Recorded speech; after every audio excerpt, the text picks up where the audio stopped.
rolls out. Hammer tries to throw it to Lily. Falls down. Does he catch it? Dylan catches it! Oh, no! It goes in. Does he get there? I think he's right in front of the line. Not quite in.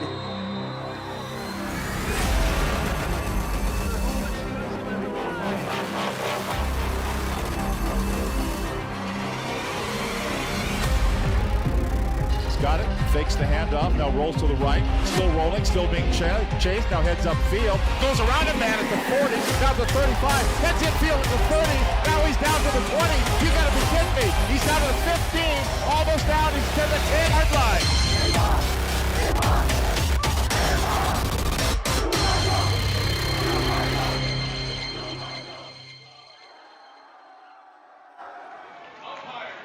Welcome to Veterans Memorial Stadium. It's Friday Night Lights on STSPN, presented by Les Schwab Tire. As you see, the Juanita Ravens coming in to Veterans Memorial Stadium to take on the home team, the Glacier Peak Grizzlies. Scott Ohsman tonight, joined by Rich Bardew and Ron the Wedge Henthorn. Rich, it's Friday night. It's the start of football. It's high school football on a warm summer September Friday night.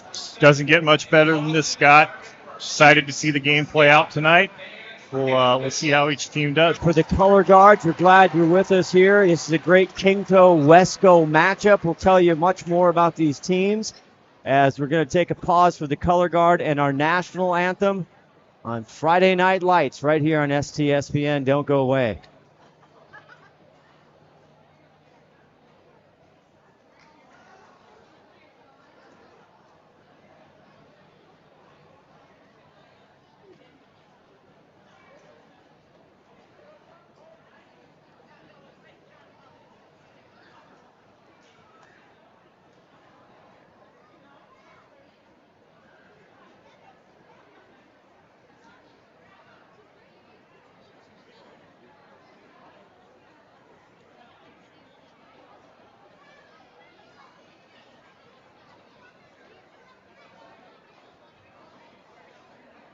Please stand and remove your hats. Snohomish Marine Corps Junior ROTC present our national colors and remain standing until the colors are lowered at the side of the field.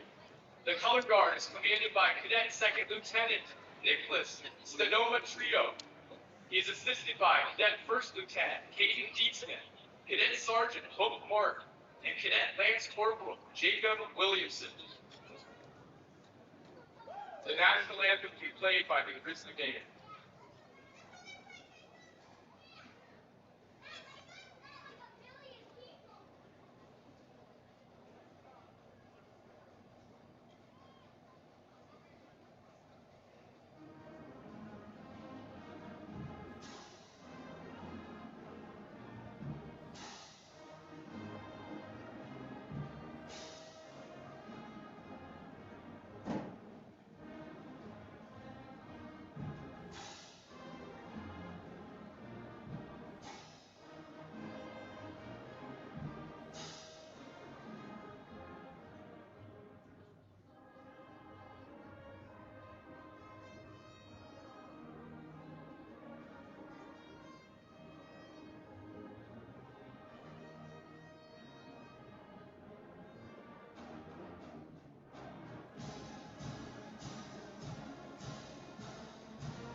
Always a great sound and sights here. About 76 degrees, Rich, on a warm September night. It seems every year when we start high school football, it's always a warm night. We're getting our revamped summer. It's unbelievable.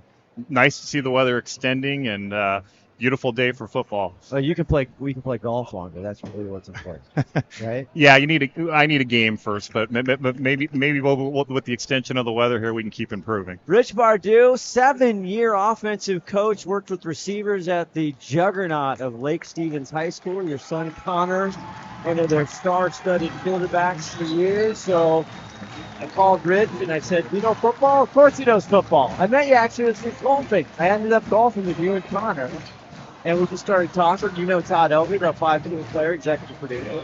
Yeah, absolutely. Todd helped Lake Stevens back in the day with our highlight films kind of each year, and got to know him a little bit back then. And then, yeah, had some fun on the golf course with you, whatever that was, a couple months ago. So, yeah, enjoyed it. We're glad to have you here in the booth.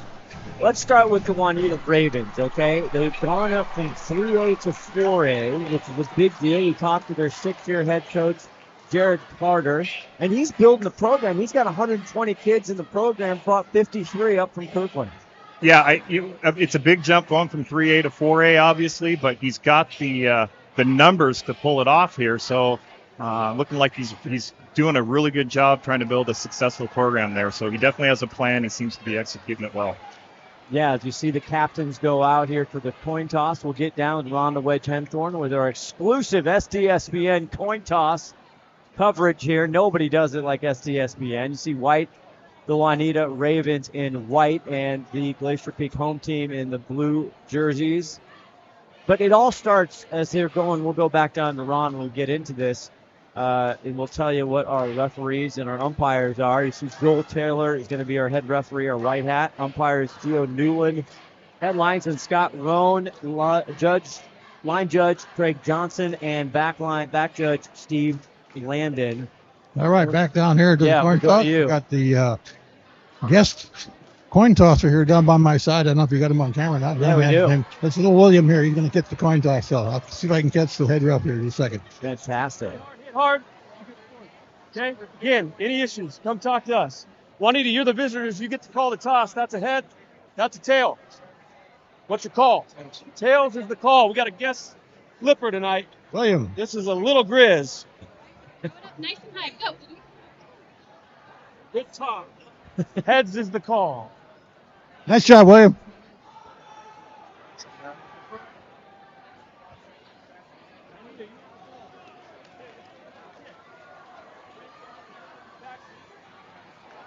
Sideline.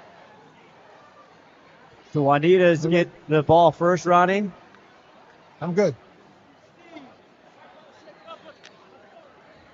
All right, back to you, Scott. That's why we call him the wedge, always in the middle of everything. I love it. So, Rich, let's talk about Juanita, the Ravens, as we get set here for kickoff. It all starts with the quarterbacks, Dallas Soto, and I made sure I said that correctly because his entire family was in the parking lot tailgated. That guy had a whole slew of fans there with custom T-shirts with his name on it, and yeah, they were making sure that his name was pronounced properly, and you just pulled it off, Scott. Great job. Thank you. He's a senior coming into tonight. He does well. He's a first-team All-League last year in Kinko, so he can whip it and he can throw it. Head coach Jared Carter says look for him to be absolutely dual threat. Yeah, I mean, he also plays baseball, so clearly he's a solid athlete. Should be fun to watch him play tonight. They have a balanced attack. We'll see some new kids. Bryce DeSoso, number 7, their big tight end, was also a first-teamer.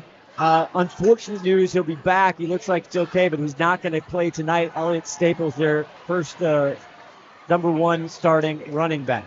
Yeah, he had a little bit of his knee bumped up and helmet-only practice earlier, so they're going to hold him out tonight. It sounds like he'll be back next week.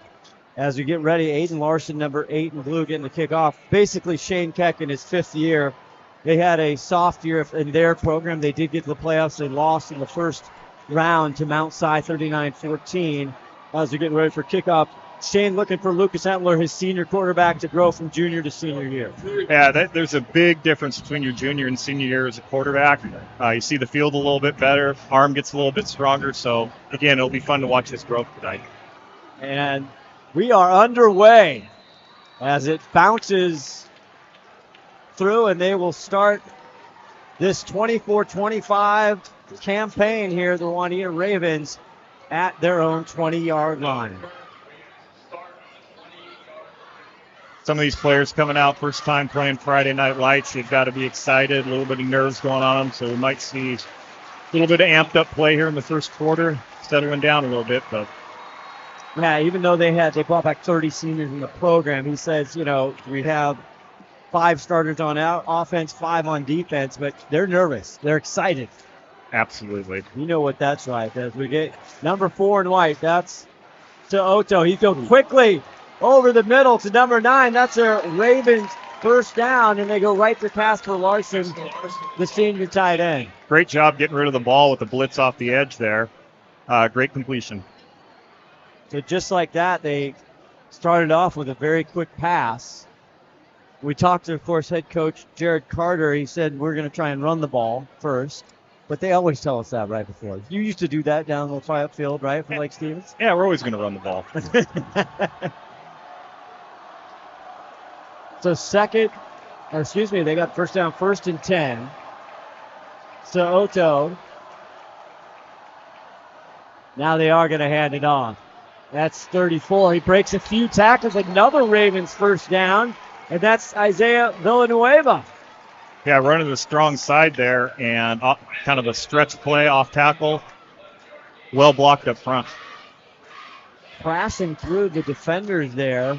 And one of the strengths he talked about is for Glacier Peak. He was excited. Big number 52, the anchor there, Connor Aney, state wrestling champion, 6'3", 290, the senior, both on offense and defense. And so we'll see how they hold up here as another first down. So Odo, they're back, going away back to his right. A different formation now, motion. And there's whistles. Estrada, number 6, went in motion, but we have our first flag. Looking to our referee. Ron, do you know what that is, what that call was? Oh, there it is. Not sure we knew what happened there, but they pushed him back. It was offside. Oh, okay. Delay of game here in Wood 6. That'll be 1st and 15. Here's Odo. Has trouble. Gets out of one tackle. Gets rid of it. Over to Larson. And he gets back to the original line of scrimmage. Good play there by the Glacier Peak defense. Yeah, DeSoto showing his athleticism there, though, with pressure all over him and still completing the ball downfield for 5 yards. So he is a good athlete. So far, we've seen that. Now it's, I was going to say on the penalty, it's 2nd down. Everybody new tonight. Everybody starting the season, our first one. The Ravens here starting drive. To Otto.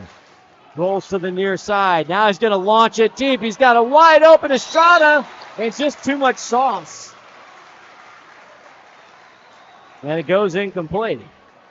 Yeah, rolling left is always a little bit more difficult throwing the ball downfield when you're right-handed. Almost hit that, though. It was off the place. So that brings up 3rd and 10. Ravens came out passing. They've had one running play in this drive. Moving up to 4A. They're in the King Cove Crest. Always good, but they don't have to play Bellevue. I think everybody's excited for Juanita. 3rd and 10, Soto. Again, rolling near side. Now he's got trouble. Gets out of one tackle. Still on his feet. And Soto gets hit. He loses that guy and he gets a Ravens first down. Unbelievable. Got a flag on the field. Soto. Got a flag down. Again, showing his athleticism there on that play. Getting out of some serious pressure. How many tackles did he break here? There's one. Broke a couple before that. Great sideline, great replay camera work here on STSPN as our head rep Joel Taylor now getting together discussing that. Play came in after the tackle was broke, so interesting here. Personal foul. Personal foul on the Ravens. There's Ian Leland will mark it off.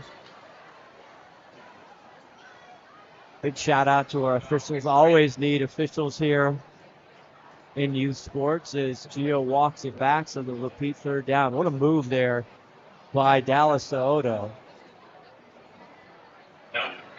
Boy, is he slippery, Rich. He is impressive. That's 2 times now he's been under a lot of pressure and has avoided it each time. What do you see in GP as far as defense? Have they adjusted anything? Did you talk to Shane Keck before the game? Talk to him he's going to tweak the defense a little bit?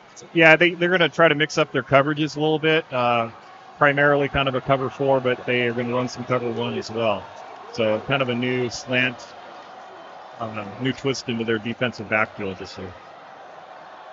So Ado now talking to Joe Taylor. I think maybe the personal foul was on the headbutt. I'm not sure. 9:50 left to go here in the first quarter. Soto back to pass again. Now rolling. Looking deep. Lays it out. He's got a wide open Ravens. Larson caught at the 30 inside down to the 25-yard line. And Casper Larson has already made 2 big plays, and that's a great first down for the Ravens. Finding a gap in the defense over the middle there, making a great catch and picking up the first down. Kevin Bonchi, the 6'1 junior, finally catches up with him. Remember his older brother, Chris Bonchi, now at in Arizona going to school. Big shout out to him.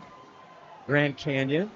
So a big first down on that play for Juanita. Villanueva to the right side. He's tracked down. That time EP defense came up big, and that was Nolan Ondal, the 5'11 senior.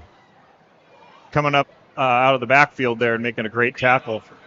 Low pad level, taking him down quickly. Coming up on their 8th play of this drive. They started on their own 20-yard line. 8:56 left to go here in the first quarter. No score. Glad you're with us. And Dallas Soto, the senior quarterback, he is something. Fakes the handoff. Now he's rolling again. Wide open. Estrada on the 10, the 5, and just out, or did he get in? Looks like he's just short, 1 yard line. Yeah, I think you're right.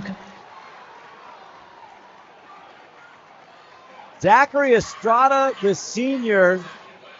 Boy, they're throwing the ball all over the yard, Rich. Yeah, they really are, and they're finding gaps in Glacier Peak's defense there. That was just kind of a speed out with a nice completion, again, going to the left side there. So they've gone that way, I think, 3 or 4 times now, so they see something on that left side of Glacier Peak's defense. And the offensive line for the Ravens doing a nice job, although even if they get some pressure on Soto, he doesn't matter. He can get out of it. Yeah, he's slippery. Yeah, 1st and goal. They say he's on the 2-yard line. And he just kicks the quarterback sneak, and he's in for a Ravens touchdown. Has lowered his head, got behind the line, and got in for the touchdown. Juanita up 6-0 here with 8:22 left to go in the first quarter. 80 yards, 9 plays, and a 2-yard run in by number 4. He is as advertised, Rich. Yeah, he looks really good. No question. So we'll talk about your Glacier Peak and your Shane Keck and the defensive coordinator, Jason Bean, as we get ready here for the extra point. And that is Caden Ross to do the duties. Here we go. The holds down. Picks up and blocked.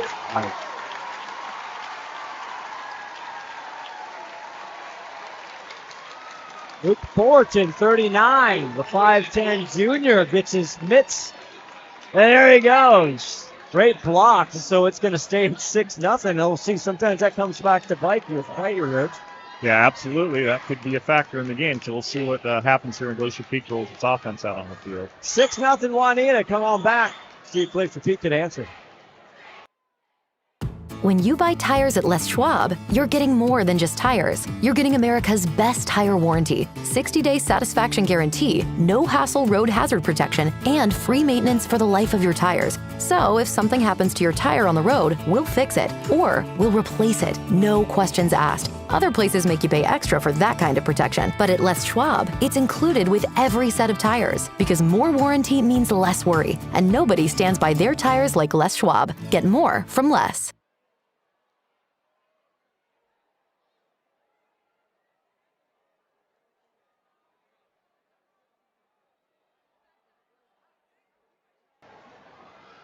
Back here, Scott Ohsman, Rich Pardue, Ron the Wedge, Henthorn with you on a Friday Night Lights here. Juanita Ravens, I tell you what, 9 plays, 80 yards. That was impressive, Rich Pardue. Yeah, and overcame a couple of penalties there with third and whatever it was, 16 third and 18, yeah. 18, yeah. Here's the kickoff. It's kind of a short kick. It's taken by big number 58. That's James Jenkins, the O-line linebacker, junior. And Glacier Peak will start it off at their own 30-yard line. Shane Tech, the offensive coordinator, took that over, I think, last year, maybe the year before. So here it is, the 24-25 debut of senior Lucas Etler, number 3 in blue, the 5'9", 180-pound senior. The Wesco Media Day said he's just a lot more confident. You've seen that between the junior and senior year. And yeah, we've kind of got both quarterbacks going from their junior to senior year, so big growth.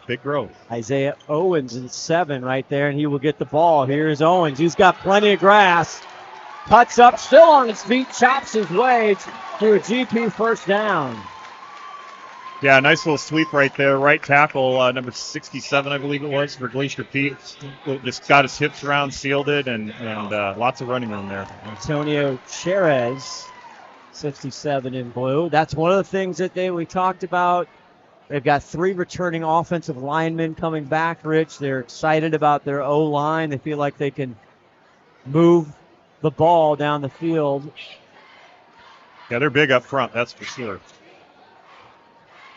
Motion there, Aiden Larson. This again will be number 7. He's got room, but he's hit hard as Owens taken down. And I don't know what they're going to give him. Forward progress, it looks like. Yeah, GP obviously wants to establish that run game with the strength of their team, or their offense being that offensive line. So, didn't see who cut. That was a great tackle. Forward progress here. High school football, they always give you forward progress up there. So Owens in the backfield. Lucas yet to throw a ball. 2nd and 6.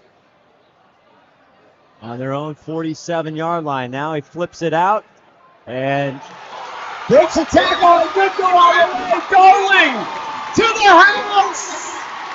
Oh my! Glacier Peak touchdown. yeah, simple fast screen out to the left-hand side, the trick side, and lots of blocking out in front of them.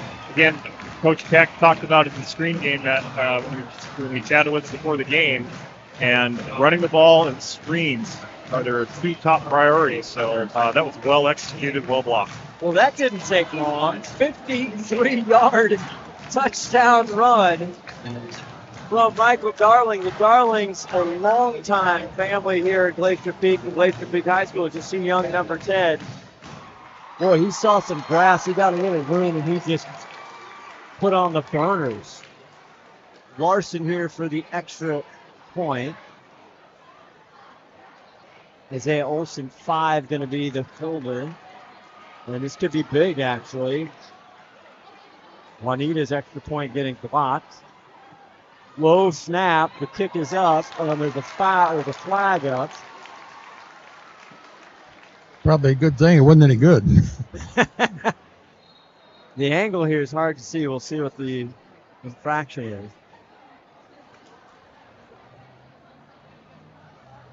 6:29 left to go here in the first quarter.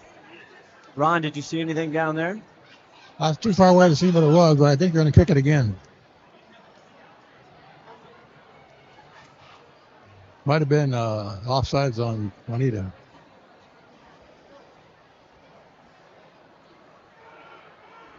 So that only took him 3 plays, Wedge, in seconds to even it up, and we'll see if they can go up 1.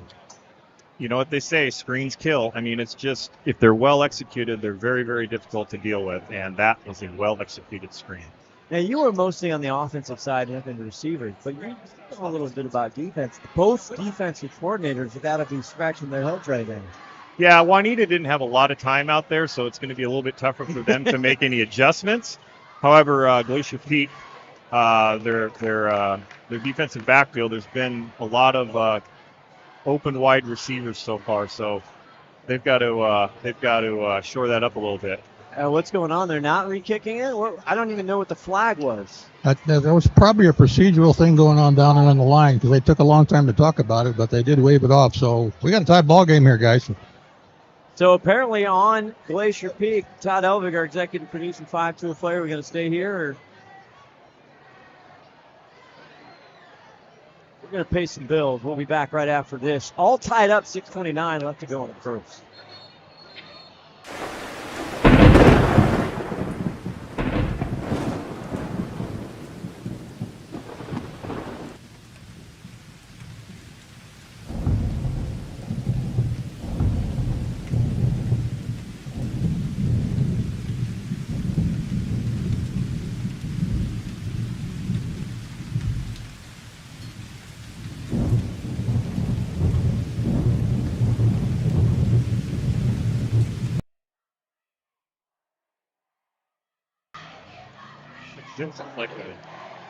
We're back here. Scott Ohsman, Rich Bardew, on the Wedge Henthorn with you. 6-6.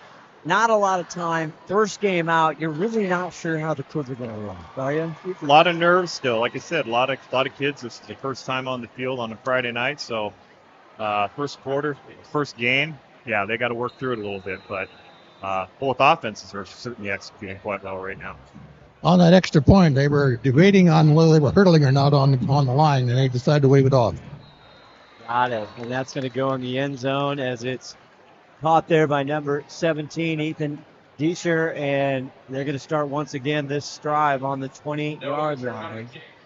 So we got a track here. I was just saying in the break, it's like the Ravens-Chiefs game last night. You thought it was going to be, 50-50.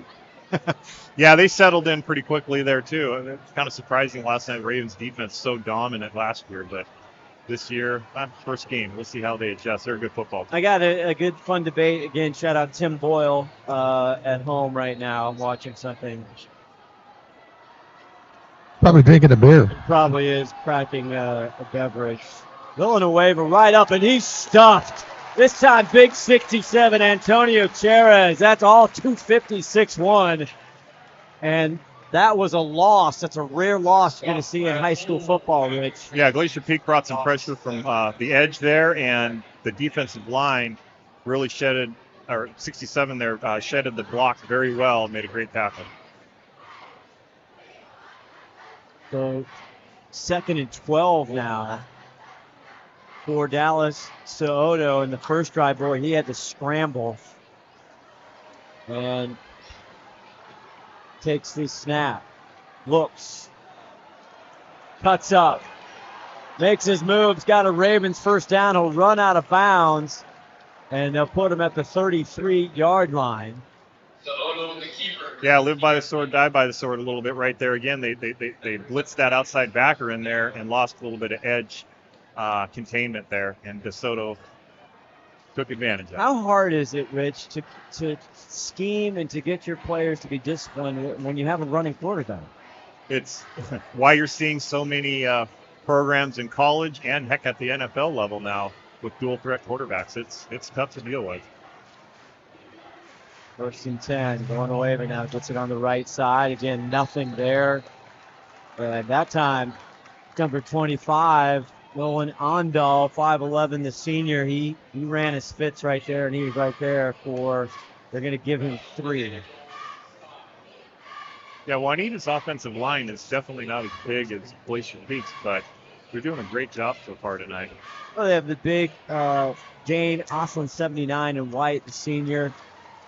He's the first team All-Pinco League as Sir Odo looks over.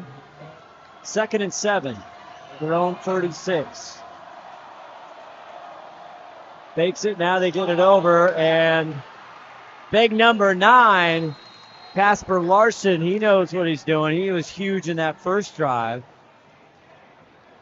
Yeah, just with a quick out there, easy completion. Gives him 3rd and short. Go down to you, Ronnie. What's the feeling? What's the vibe down there in the sideline here as we settle in with 4:34 left in the first? I don't hear too much from the GP sideline, but I can tell you this. If I were GP, I'd be watching if we're going to pass every time because that's the only thing that's working for them. Their run game is just kind of getting bottled up, and the RPO is working great for them.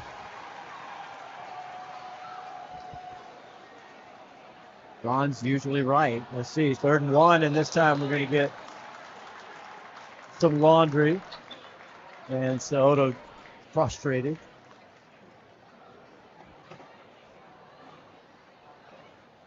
Ravens, as they'll reset here and they'll walk this off, Rich. Glacier Peak, and then they play another Wesco team, 4A, Kamiak next week at Goddard Stadium, and then they head into the heavy hitters. They got Woodinville. They got North Creek coming up. You never know how the Kangaroos, the Lake Washington Kangaroos, are going to be. Well, once they get through Kamiak and Woodinville, then they're into division play, and that's when it counts, and it's a new division for us. That's 5 yards, so sets them up now 3rd and 6, Villanueva in the backfield. And so Odo doesn't like it, and head coach Jared Carter doesn't like it. We got a timeout on the field. We'll step away. 3:57 left in the first, all tied up at 6. I'm now taken by the Ravens. Next game is being broadcast live all over television. I heard a crack and there was water everywhere and bend the knee to spot the leak. Didn't think I'd find you there, huh? So, can you fix it? Oh, thank goodness.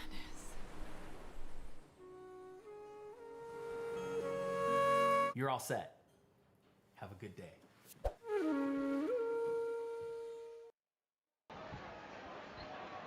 Back here, Scott Oshford, Rich Bardu, Ron Henthorn. Some confusion there, so a good timeout by Coach Carter there in his 6th year.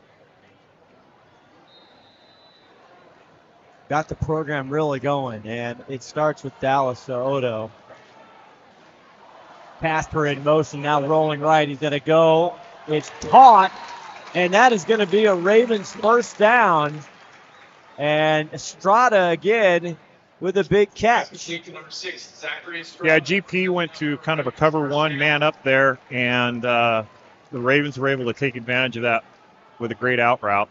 But that did tighten up the coverage for Glacier Peak versus what they were running earlier. So it'd be interesting if they stick with this cover 1 man up. Do you see any slight adjustments as the game's going on here for GP and their defense? They were originally, it looked like to me like they were a little bit more in deep coverage, and now, like I said, they've moved more to a man-on-man up front with a single high safety. So we'll see if that helps them in their pass defense. 3:25. So Odo, he's going to take this. A design and good pursuit by the Grizzlies, and they'll get him out of the loss. And again, Luke Fullerton in there. And what happened there, Rich? Just broke down on that side of the ball. I mean, good pursuit by Glacier Peak. You know, and here we go. Now, the challenge with cover 1 and man up is they've got a dual threat quarterback, the Ravens do, and if you're running with the wide receiver, that means you're not going to be able to keep an eye on the quarterback, and that could open up some big runs for DeSoto again. Ian Flynn and Scott on the near side. Soto, he's going to now go to that weak side. He's got problems, and he goes down. Big time rush and sack again, Antonio Cherez. And 25, Nolan Undall, and they get there in a hurry. That was a coverage sack right there. Great coverage by the DBs for Glacier Peak. They were draped all over the wide receivers, and he had really nowhere to throw the ball. So that has been a big adjustment on the Grizzlies side of the ball. That's the first time we've really seen Odo have nowhere to go, be in trouble quickly. Well, the D-line contained very well there, too, so it allowed him to go down pretty easily. Had nowhere to go. 3rd and 21. Soto back to pass. Now Venezuela gets under, and it's incomplete. Trying to go to DeSosa. Yeah, 3rd and long. Glacier Peak went into cover 4 right there, and we're willing to give up that underneath route just to keep him in front of the sticks, and I got an incomplete pass. So much better defensive stand by Glacier Peak this time around. Yes, forcing a punt. Drive stalls after 7 plays. They started at the 20, and they went a little forward and then a lot backwards there as the defense got a lot more stringent as we look at the field here. And the punter, Caden Roth. Now there's a timeout. Yeah, this is a little bit of the chess match that you're seeing with the adjustments on Glacier Peak side with the defensive coverage that they talked about pregame about changing it up. Now the question is, what is Juanita going to do to adjust to that? They were looking at, beating that cover 4, and now we're into cover 1. So more coverages coming back on STSPN. No, we're going to stay. They're going to go right back out. We're going to go away. That's okay. We'll get that in later. No problem. I know we went down the field, Rich. It was great. It's you guys can talk to Coach to cover this. 11 personnel.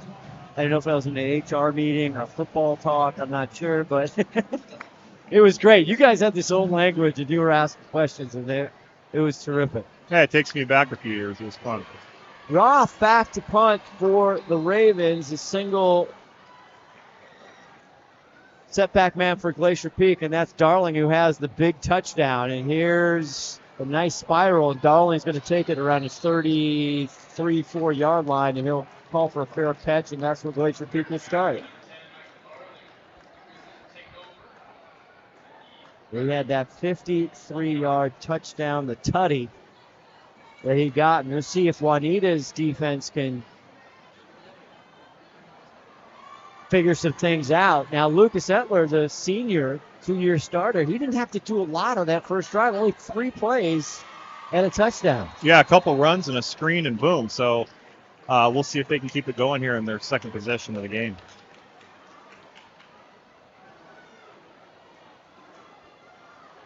Deep set here for Lucas. Now in motion is Crocker. Francis Crocker hasn't gotten the ball yet. Now Etler back to his first big pass. Reaches over. It's King. Goes up high, and a great catch there by Darling at the 42-yard line. Let's see if they give him a first down. Yeah, Darling actually was pretty well covered there. It was a great throw. Unfortunately, there's a flag back here, so I'm going to go against CP. After a great catch, Darling needs a gold star for that catch, I'll tell you that. That was great. Well, Shane, and you can hear the moans and oohs and ahs of the staff of Glacier Peak on Ronnie's mic there. That's frustrating. What a great catch. You said in double coverage, Rich. Yeah, he made a great catch. He was well covered there. Still came down with the football, so hopefully they saw something on film. They'll be able to go back to it at some point in the game. I'm sure that's going to be put them back 10 yards. We see the call, what the call was? I think it was holding. Okay, yep. That would make sense. So now all of a sudden, 1st and 20 pushes them back. They got to get to the 43-yard line. Etler. Owens in motion. Fakes it one way. Goes back to Owens. Punting through the middle. And not much there. The Ravens snuffed that one out. Okay, I went empty and tried to do a kind of more or less of a reverse solid screen back. Linemen were out there, but just couldn't hold on to their blocks there. Juanita did a good job getting off blocks and making the play. So they went back to their screen game. And again, better defended by the Ravens. Strada there on the tackle. A lot of kids going both ways for both teams. As it sets up a long 2nd and 18. So all of a sudden the offense's penalties killing them. Owens in the backfield. Etler fakes the hand up. Now he's back. He's got somebody. He's got to get rid of it. He goes. It's caught by number 5, Isaiah Olsen. Yeah, Isaiah worked across the middle there, and there was some pressure on the quarterback. Made a great throw, great catch. Shortened up third down here because they were looking like it was going to be a little bit tough to pick up the first down, move the stick. So here we go. Yeah, much more mandatory. 3rd and 4 now from their 39 as the signals come in. They put the play clock now on both end zones. And Etler has to get it off. He just does. And he goes over quickly, and it's caught for GP first down on the far side, and that's 39, Luke Fullerton. Yeah, GP is showing off its vertical passing game here a little bit. So far, they mostly have done screens, but moved the ball quite well there, way behind the sticks, and picked up the first down. So very well done. And that's going to end the first quarter of play for the 2024 campaign on STSPN. Friday Night Lights presented by Les Schwab Tires. Second quarter coming up. SWCC is an acronym, and it stands for Special Warfare Combatant Craft Crewman. You know, you can stand across from the guy and say, you know what, he's got your back. And, you know, that's the guy you're counting on. If something goes wrong, he's going to be there.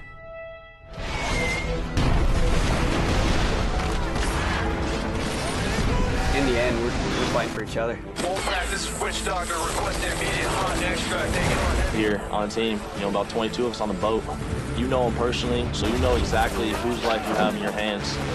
Everyone's come together, and everyone's sole mission is to do their job individually as best they can to benefit everyone else in the boat. I got a brotherhood, and it's a real brotherhood, and it's a loyal and honest brotherhood, and that's what matters.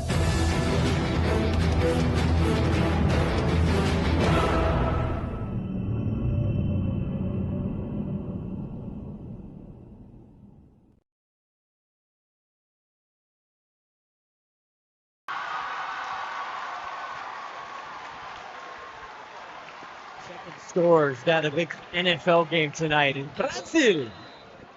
All right, start of the second quarter. 1st and 10, flip the field here. GP in business after coming out of that big penalty. There's Owens. Yeah, GP going back to an empty set with motion, running jet sweep. Well blocked on the edge. Yeah, that's a first down. Call that a pass or run? That's a run. That's their first this drive. 5 plays. Well, when you get behind the sticks on a penalty, it kind of shrinks the playbook, so to speak. It's a long ways to pick up 20 on the ground, that's for sure. I'm sure they'd rather be running the ball a little bit, mixing it up, trying to be balanced. Just that way.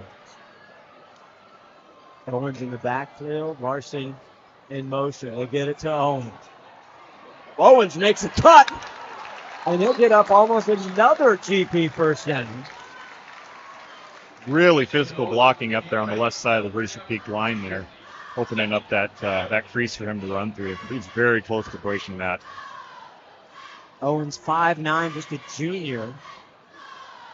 I think that play was designed to go all the way outside, and Owens saw that he was covered, so he made a nice cut back there. Well, you're starting to see, Rich, the offensive line was something they felt really good about, and you're starting to see them just slowly kind of take a little bit more control. Yeah, they were pretty physical right there, that's for sure. Crocker in the backfield, 24 in blue now. Darling in motion, and they get it to Crocker, his first carry of the 24 season. He spins out and drags Ravens all the way inside the 25 to the 23-yard line. The sod cutter. Rich doesn't quite know what to do with that one. Yeah, the sod cutter. Anyway, nice G play there. They basically pulled the guard, backside guard, and he led through the hole there. And so, yeah, they're starting to mix up their running game here a little bit with their blocking scheme. So Glacier Peak's starting to flex its muscles with its strength. Started on their own 34-yard line. 7 plays, had to come back with some big penalties. Had a 2nd and 21 they got out of. Crocker stays in the ball game. 1st and 10. 6-6 score. Just the start of the second quarter. High snap. He fakes it to Crocker. He gets it off, and it's caught.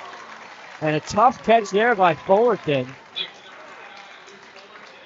He'll be again close to another Grizzly first down. See it one more time. Yeah, nice little slant play, making a great catch. Setting up 2nd and short. Strada there for the Ravens, along with Joseph McJunkin, number 11, the senior. So 2nd and 1 on the Ravens' 19-yard line. Etler now sends Darling across.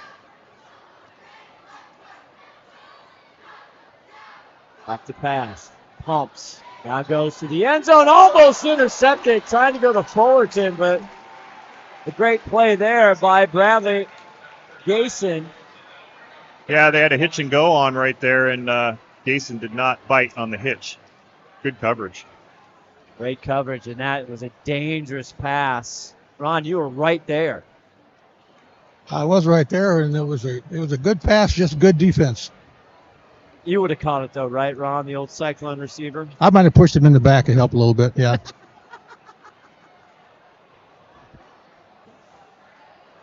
tell you, Ron the Wedge Henthorn.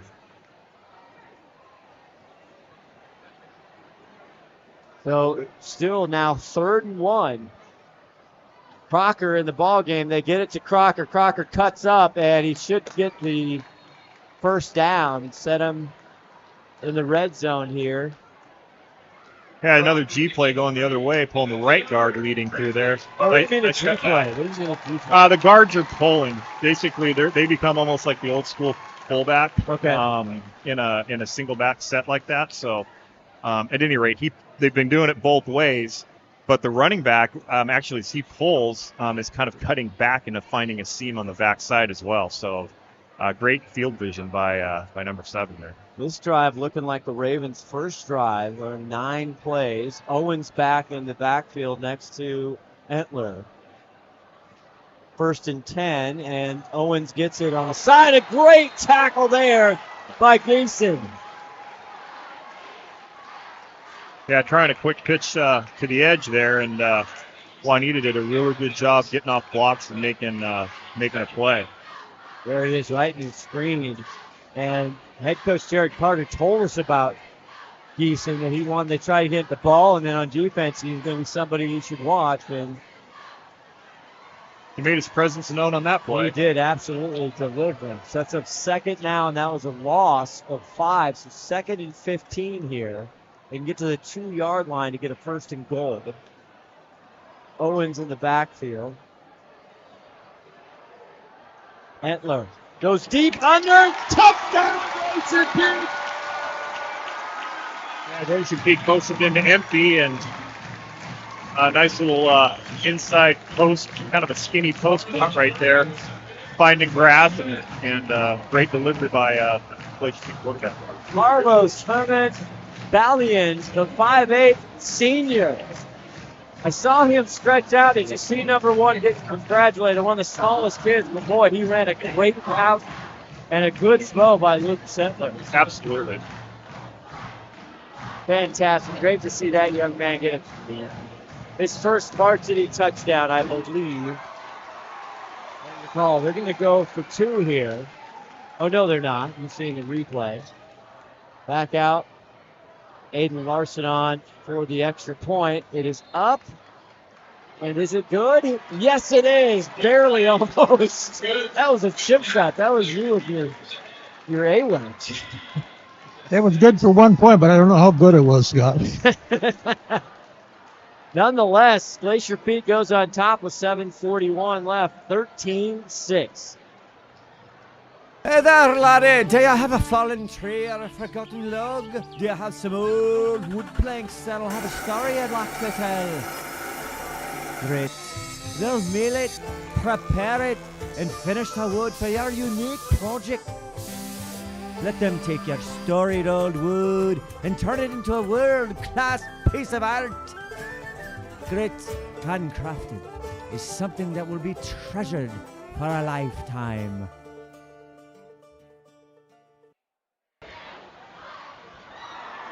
Well, it's been a fun debut here for football tonight on STSPN. Scott Ohsman, Rich Bardu, around the Wedge Henthorn with you. I want to thank Todd Elvig, our executive producer, who ties to the player, getting all the great pictures to you and running the dials here. 13-6. We've seen some interesting play, Rich.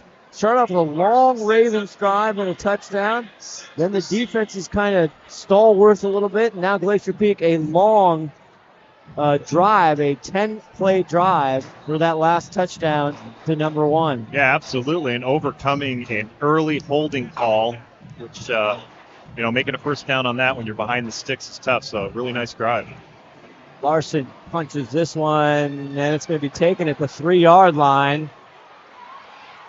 It's a big group of blue jerseys and not much there. As number 47, I don't have a 47 on my roster, of course. Yeah, pretty physical tackle there. Saw some pads popping, that's for sure. Looking on every roster I have, we never know the first game of the year when the coaches are scrambling, so apologize to that young man's family.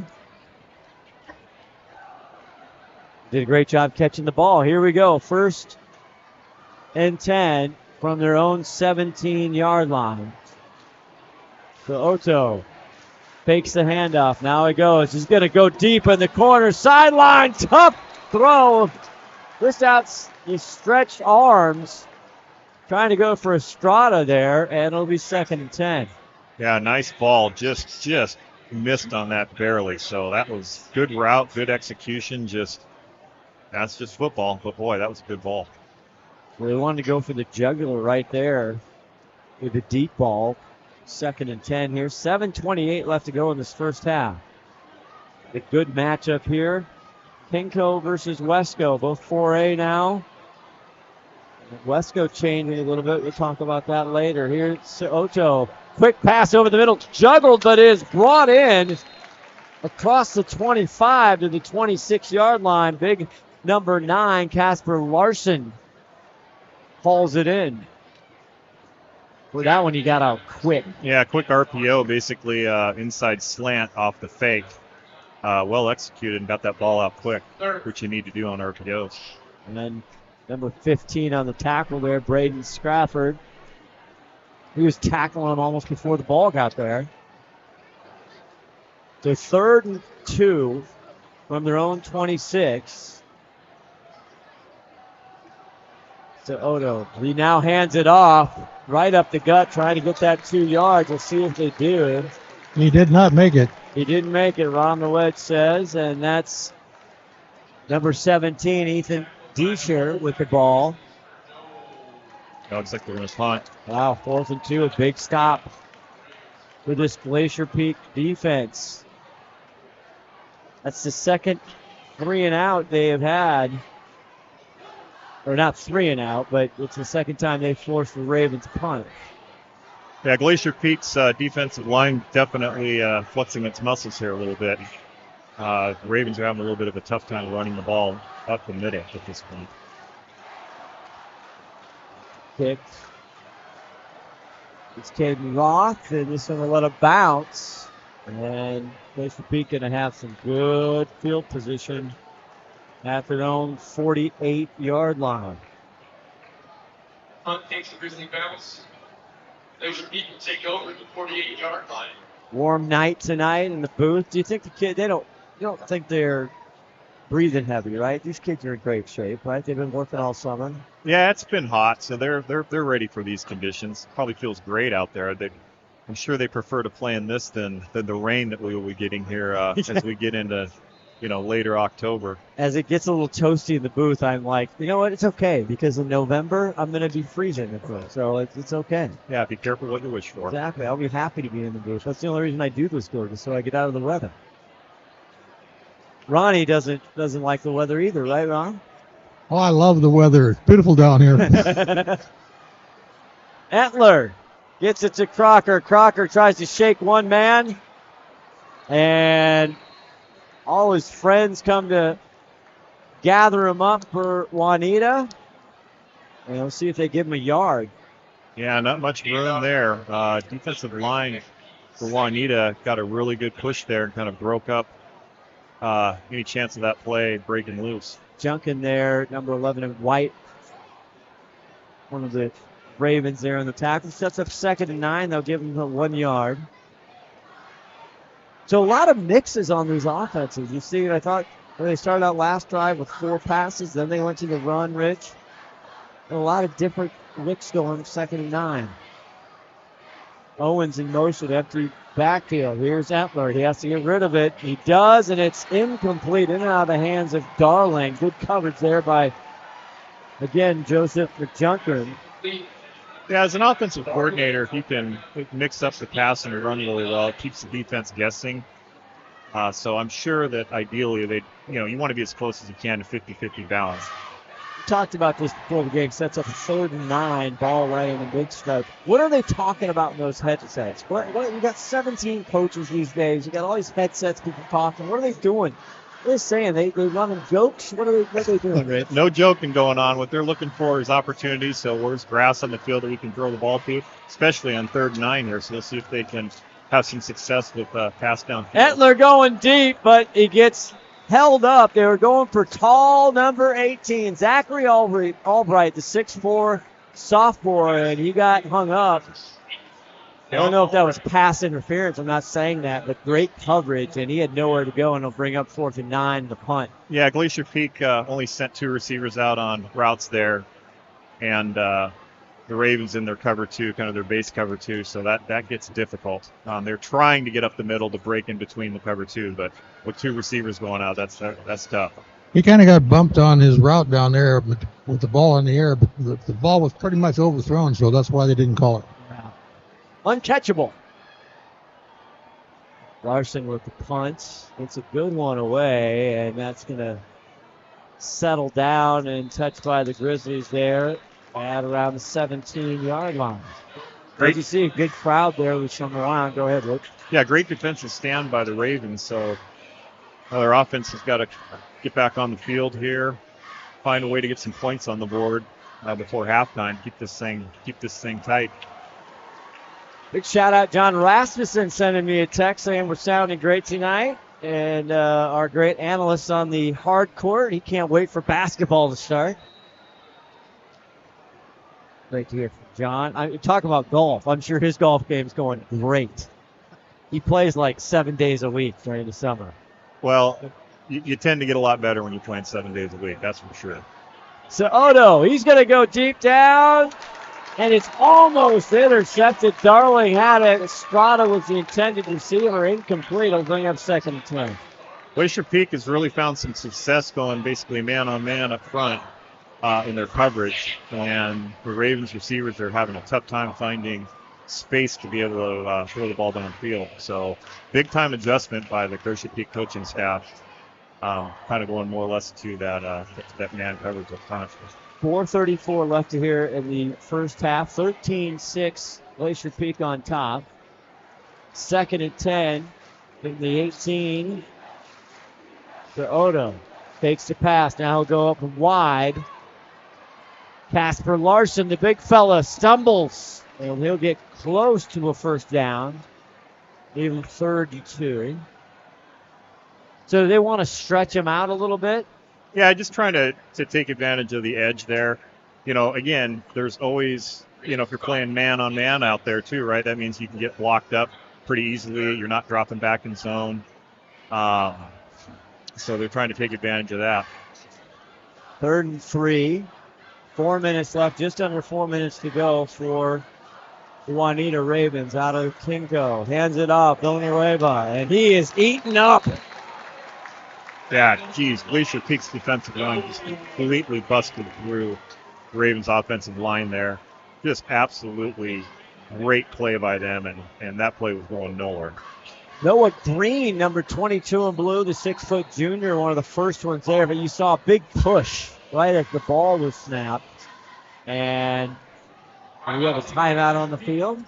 Timeout, GP. Timeout, Glacier Peak. We'll take a timeout. STSPN's Friday Night Light presented by Les Schwab Tire.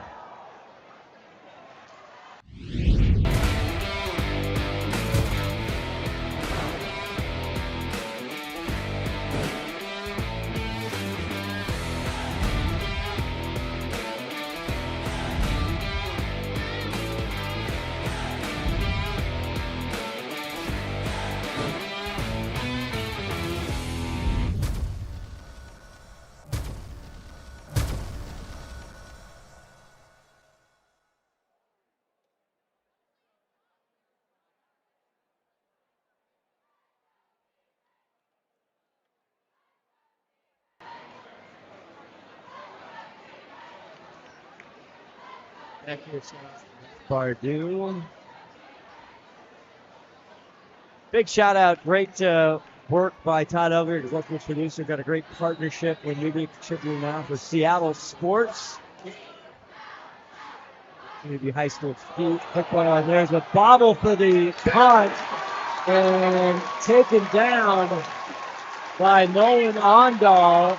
Caden Rock didn't have much to do, and a big play here with 3:26 left to Glacier Peak, as they will be in good shape already in the red zone. Yeah. Oh, he just dropped it. Yep, just dropped it. Big time momentum change right now with all of a sudden Glacier Peak now possibly going up 2 scores going into halftime. So big opportunity for them right here. Well, he dropped the center, but it was a little bit low center as well. So yeah, don't blame it all on him. No. Not at all. So Glacier Peak, a prime opportunity. You see them head out to the field. They got to put their hats back on. Lucas Edler, 3:26 left to go. They're going to be sitting at the Juanita 16-yard line. Whistles now. Another timeout here by Glacier Peak. Timeout taken by Glacier Peak. Again, thank you. We're a high school football media contributor to Seattle Sports. Back, 3:26 left, 13-6 GB. McDaniel's Do It Center is located in beautiful Snohomish, Washington. Locally owned and operated for over 40 years, they are proud to provide the Snohomish Valley with exceptional hardware, tools, lawn and garden, and sporting goods products. Their commitment to delivering legendary customer service and their outstanding employees continue to make McDaniel's the best and one of the most recognized Do It Best centers in the nation. Stop by and experience for yourself the difference between McDaniel's and the big box stores. Discover why so many people are choosing to shop at McDaniel's.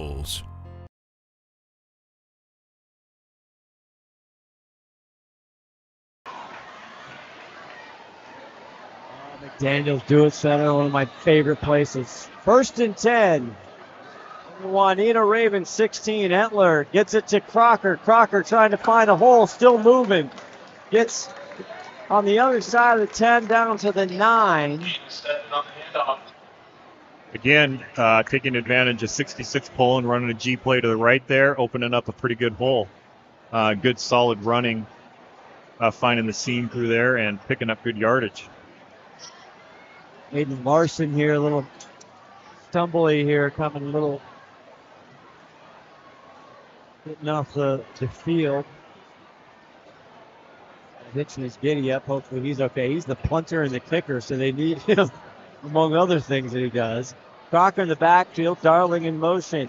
Lucas Entler, 2nd and 3. From the 9. Crocker pulls his way up to around the 6 or 7. See what I was talking about, how he runs? Great sportsmanship player. Yeah, he keeps his feet moving. Does a good job. So obviously Glacier Peak here trying to run some time off the clock. See if they can pop this in for a 2-score lead going into halftime.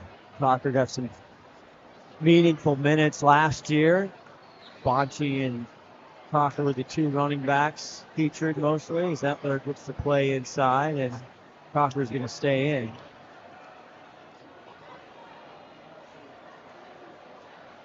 Third and 1.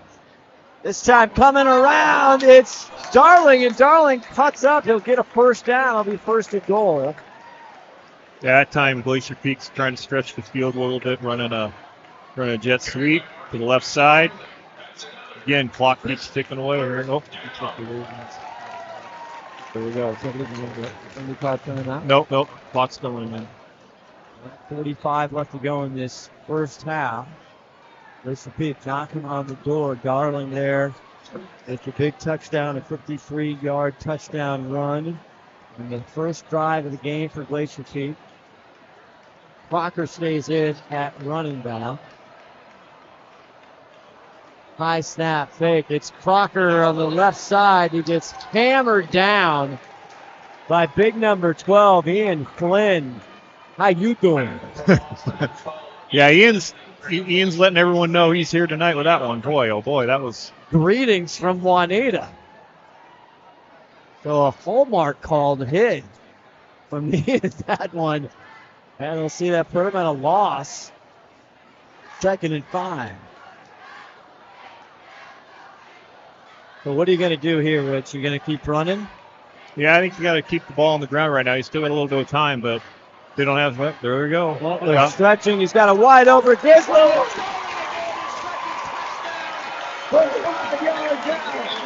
Touchdown, Glacier Peak. Yeah, great execution right there. Obviously, they decided to throw the ball. Try to get their score done right now. Now all of a sudden they got a 2-score advantage, so that's good time. And they got the big turnover on the muff punt. They got the ball on the 16-yard line of the Ravens, and they capitalized. 5 plays and a 5-yard touchdown by Mr. Darling. Aiden Larson, hopefully he's okay. He's on for the extra point. You just never know in high school football. He did the duties last year. There's the snap is up. It's good. And this kick looks way better, and that is good all the way through. 42 seconds left. As you see Lucas Hentler in your frame. And he talked about it, Let's Go Media Days, how more confident. He looks confident. Yeah, absolutely. Looks good. 42 seconds left. In 1934, Bickford Ford opened their doors in Snohomish, Washington, and they've been an active part of the community ever since. So when you're looking for a new Ford truck, SUV, or hybrid, or if you want to take advantage of your current car's value, start at the place you can trust, the one that's been around for 89 years and is Western Washington's #1 volume Ford dealership. Family-owned Bickford Ford on Bickford Avenue in Snohomish or online at bickford.net. Closing seconds here in the first half. Football is back, and it feels good. On the Wedge Henthorn, we'll try and catch Coach Peck here as we head into halftime. 42 seconds left. That was a big capitalization on an opportunity. They took it off here. And it's going to go as a no return there, and they'll start again at their 20. That's a big deal. Aiden Larson doing a great job. We talked about this over the years. Glacier Peak has had some great kickers. And if you have enough power in your leg to not have a run back, not have a return, Rich, that takes a lot of risk. Yeah, I mean, high school football, if you can keep them inside at the 20 or inside the 20, that's a win. Most returns seem to get a little bit outside of that. Again, 42 seconds left. 1st and 10. So Odo, he was spectacular at first. He fakes it. Gets out of one tackle. I don't know how. Runs to the sideline. He'll run out of bounds with 35 seconds left. And that's what he did in that first drive. And they kind of went away from that, Rich. Yeah, he is a very good athlete. Very slippery. You know, and his family's got really nice shirts with his name on it. I think, 10 of them, right? Yeah, that was fantastic.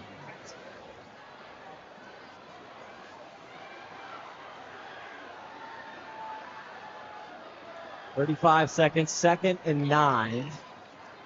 We'll have Bronny hit with a great corner and fill up there as Soto. Oh, that one's on the line, and Villanueva ends up with it. Oh my, what a ping ball. And the clock is ticking at 21 seconds. Let's see where they mark it. Now they're going to stop the clock. That was he didn't call bank. The only problem with that one for Idaho. Yeah, that defensive lineman stuck his paw up there, and it was like coming off the glass, but way to have some awareness and get the ball back in his hands, move forward a little bit. So here we go. So timeout by Juanita. Ron will try and make sure he has a permanent throw up there for the halftime interview. 15 seconds left. Talking about Wesco here, as you look at the Ravens huddle, see what we're big on that. Rich, you're an offense. What do you want to do here? You have high risk here. You get 15 seconds left. You just restored them and you turn it over deep in the territory. You don't want to go too crazy here. Yeah, I mean, 15 seconds left. You still got a second half of football. You don't want to hopefully turn it over, but the flip side is you want, it's an opportunity. It's a non-league game. Why not take a shot? So I'd take a shot, but that's. You were always taking a shot. You were always in Tom Try's ear saying, go for it deep.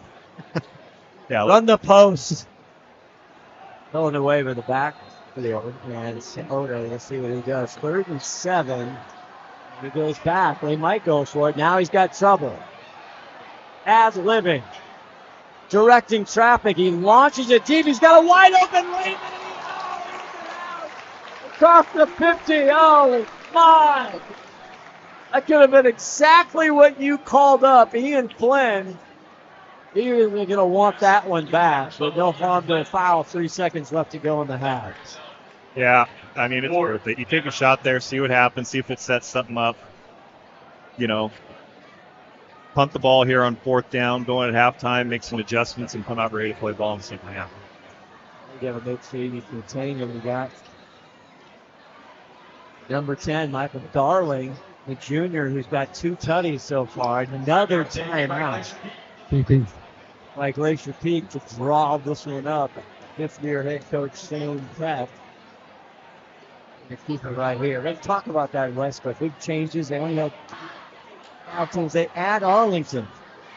And if you're going to add somebody, the Eagles are always good. And reportedly, again, one of the better quarterbacks in the entire state for Arlington. And they join, and nobody's, people are excited about that. Don't get me wrong, but that's a feared program. Absolutely. I mean, the discussions I've had is that Arlington's looking really good this year. With Lake Stevens, that's always been kind of a traditional rivalry in the past. So I know they're excited to see Arlington back in the league. I think they play in the final week of the season. That should be. Yeah, I think so. Actually, that should be a pretty good game. They also bring in the Cascade Bruins again as they change classifications every 2 years, 3A to 4A, the population of the schools. So you got the Cascade Bruins back in that program. I mean, they used to be juggernauts back in the day when we had Dick Armstrong, which is coming up next week here, Dick Armstrong Cup, Snohomish. But good to see more teams. As the clock bleeds, they're not going to punt. They're going to hand it off to Villanueva, and he is lassoed down by Braden Sprafford. And that is going to end one half of football here on Friday Night Lights. STSPN's presentation brought to you by Westlaw. We'll go down to Ron the Wedge Henthorn if he can catch up with head coach Will Glacier Peak during the next seconds. All right, Ron Henthorn down here with Coach Shane Kick. 24 minutes here and a big score. What do you think happened in the first half of you guys? Yeah, we're a little slow out of the gate. Took us a couple series to settle in, and I think we're starting to get a little bit of rhythm. Got some good defense picked up there later on in the second period there. Yeah, their quarterback's a heck of a player, and he can run around and throw it, and he's a stud. So it's taken us a little bit to try and corral him, so hopefully we can do some more of that in the second half. Adjustments you're thinking about? Try to stop that quarterback. There you go, man. Good luck in the second half. Thanks, Shane. All right, back to you, Scott.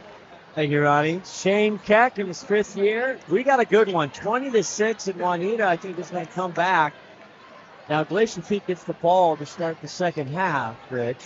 But both teams in the halftime will come back and ask strategically of what you would be telling the teams when we come back. Halftime here, 20-6. We'll look for some high school football scores. Glad you're with us here on STSPN. Don't go away.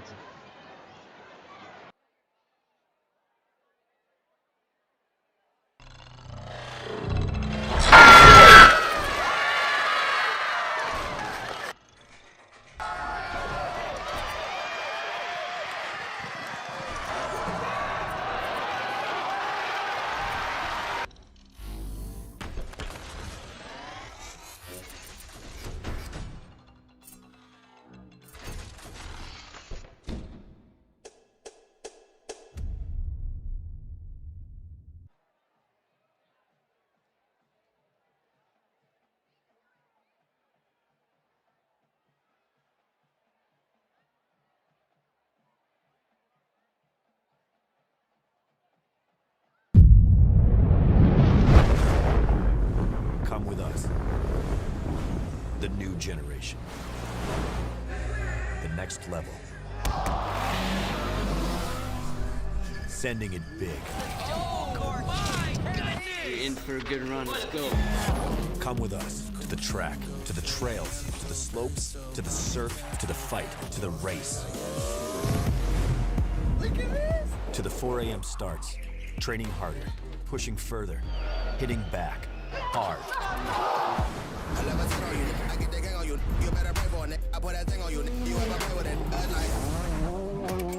To the fans, to the followers, and the haters. Come with us to the blood, to the sweat,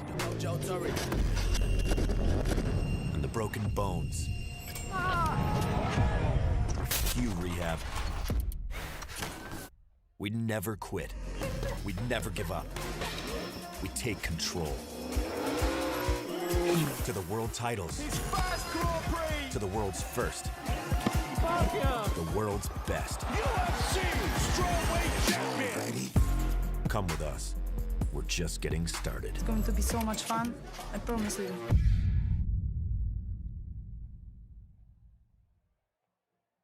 Hey there, laddie. Do you have a fallen tree or a forgotten log? Do you have some old wood planks that'll have a story I'd like to tell?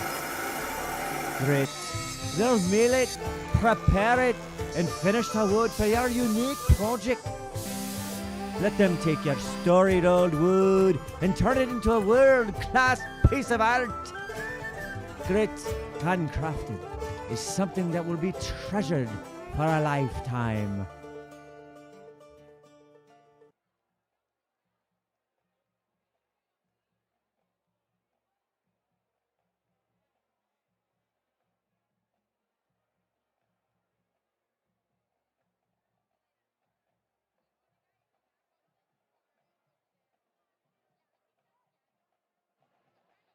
When you buy tires at Les Schwab, you're getting more than just tires. You're getting America's best tire warranty, 60-day satisfaction guarantee, no hassle road hazard protection, and free maintenance for the life of your tires. So if something happens to your tire on the road, we'll fix it, or we'll replace it, no questions asked. Other places make you pay extra for that kind of protection, but at Les Schwab, it's included with every set of tires, because more warranty means less worry, and nobody stands by their tires like Les Schwab. Get more from Les.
When you buy tires at Les Schwab, you're getting more than just tires. You're getting America's best tire warranty, 60-day satisfaction guarantee, no hassle road hazard protection, and free maintenance for the life of your tires. So if something happens to your tire on the road, we'll fix it, or we'll replace it, no questions asked. Other places make you pay extra for that kind of protection, but at Les Schwab, it's included with every set of tires, because more warranty means less worry, and nobody stands by their tires like Les Schwab. Get more from Les.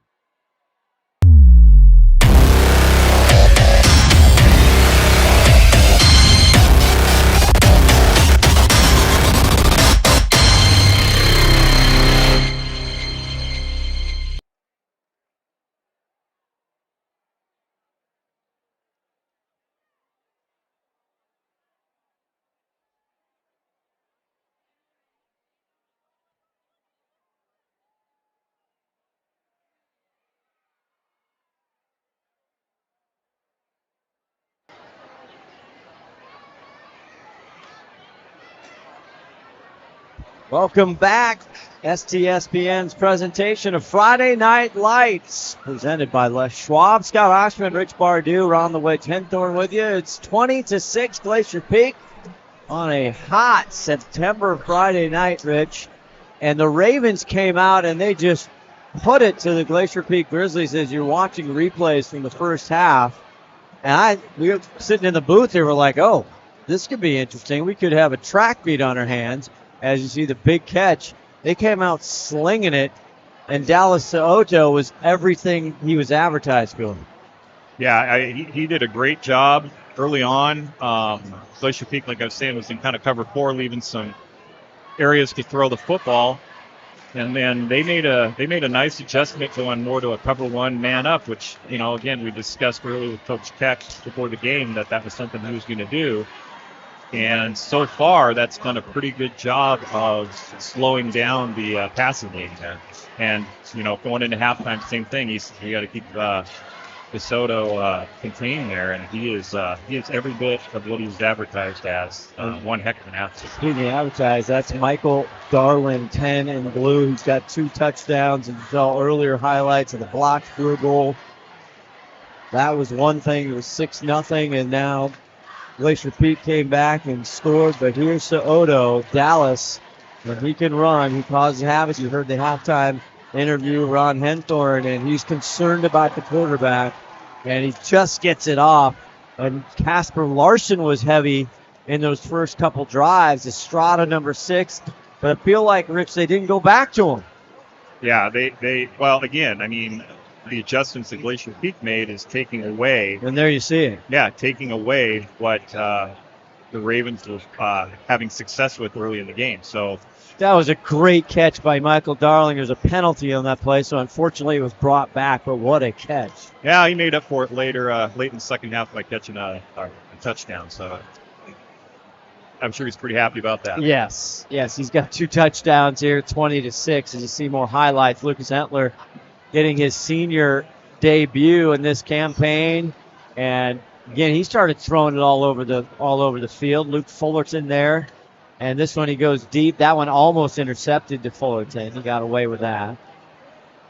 But then Glacier Peak changed it up, Rich, and they started mixing it up. As Crocker, you see, as we're watching halftime here, highlights of the first half. So they started mixing it up. They got Owens, Crocker. Here's the pitch to Owens. And good play there. Yeah, I don't know what their run-pass mix ultimately ended up being in the first half, but it seemed pretty darn balanced to me. Yeah. Which, again, that's great. That's exactly what you want to keep the defense, your opposing defense on their heels. So if that was going in what their game plan was, they were executing it very well. So, and they're also, for the most part, other than I think once, they've stayed, kind of on top of the chains and not behind the chains where they're forced to throw the ball. So, again, doing a good job there. Saw the touchdown pass, Entler to Herman Bellion, number 1. That was a great play there right in the middle of the touchdown. And you're seeing the Ravens here coming back, and now it's 13-6. Glacier Peak gets the ball back again. Crocker running into all kinds of white jerseys there as the Ravens defense started to stand up, and Entler back to pass Gets it over in and out of the hands there at Darling. That was a rare miss. The connection Entler to Darling has been something tonight. And this is the Ravens back as they're getting ready for the second half. We're watching first half highlights here.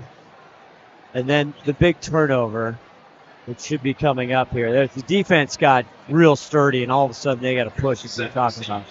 Yeah, absolutely. The Glacier Peak, for the most part, the strength of the team is the their offensive and defensive line, and they showed that. And yeah, this turnover. That's the big one. Yeah, the turnover is the difference in the game so far. So they get the ball on their 16, and here goes Crocker, and they run it down. And then they had that 3rd and 1, and we talked about the boost. Of course, I put you on the spot. They went and scored there. We missed the score, but they went for 20-0. I said, hey, we can run or pass. Say, I run the ball. Then they pass it over. Yeah, they had one time. Yeah, they had one time out left, so I probably would have ran it. But hey, you know what? I'm up in the booth. He's down on the field, so there you go. Michael Darling got his 2nd touchdown. And that's where we are, 20-6, as the team's going back out. And they've started here, and the ball is returned as we get back to live action there. Staying the highlights there a little too long, and we're back. And Glacier Peak's going to start off this second half with the ball on the 32-yard line. Yeah, I'm sure at halftime, Juanita's head coach, emphasized, look, we're not that much out of the game here. We got to get a couple stops and we can get right back into it. So we'll see what adjustments they make here. An efficient night for Lucas Entler, the starting quarterback. 24 Crocker in the backfield sharing duties with Owens. Darling in motion goes across the formation. Here's Entler. There's a flag on the play. It's pass is complete to Darling to the 35-yard line. But this one's looks like it's coming back and go back down to Ron the Wedge. Henthorn, what'd you see there? I think it was a motion play. I don't think he got the setting time before the snap. Good to know. Want to tell everybody next Friday night right here is the crosstown rivalry game on STSPN. It'll be Glacier Peak Grizzlies and the Snohomish Panthers for the Dick Armstrong Cup. Scott Ohsman, I'll have Steve Hannon in the booth, and Ron the Wedge Henthorn with you. Always an incredible night here for the community. 11:33 left to go here in this third quarter.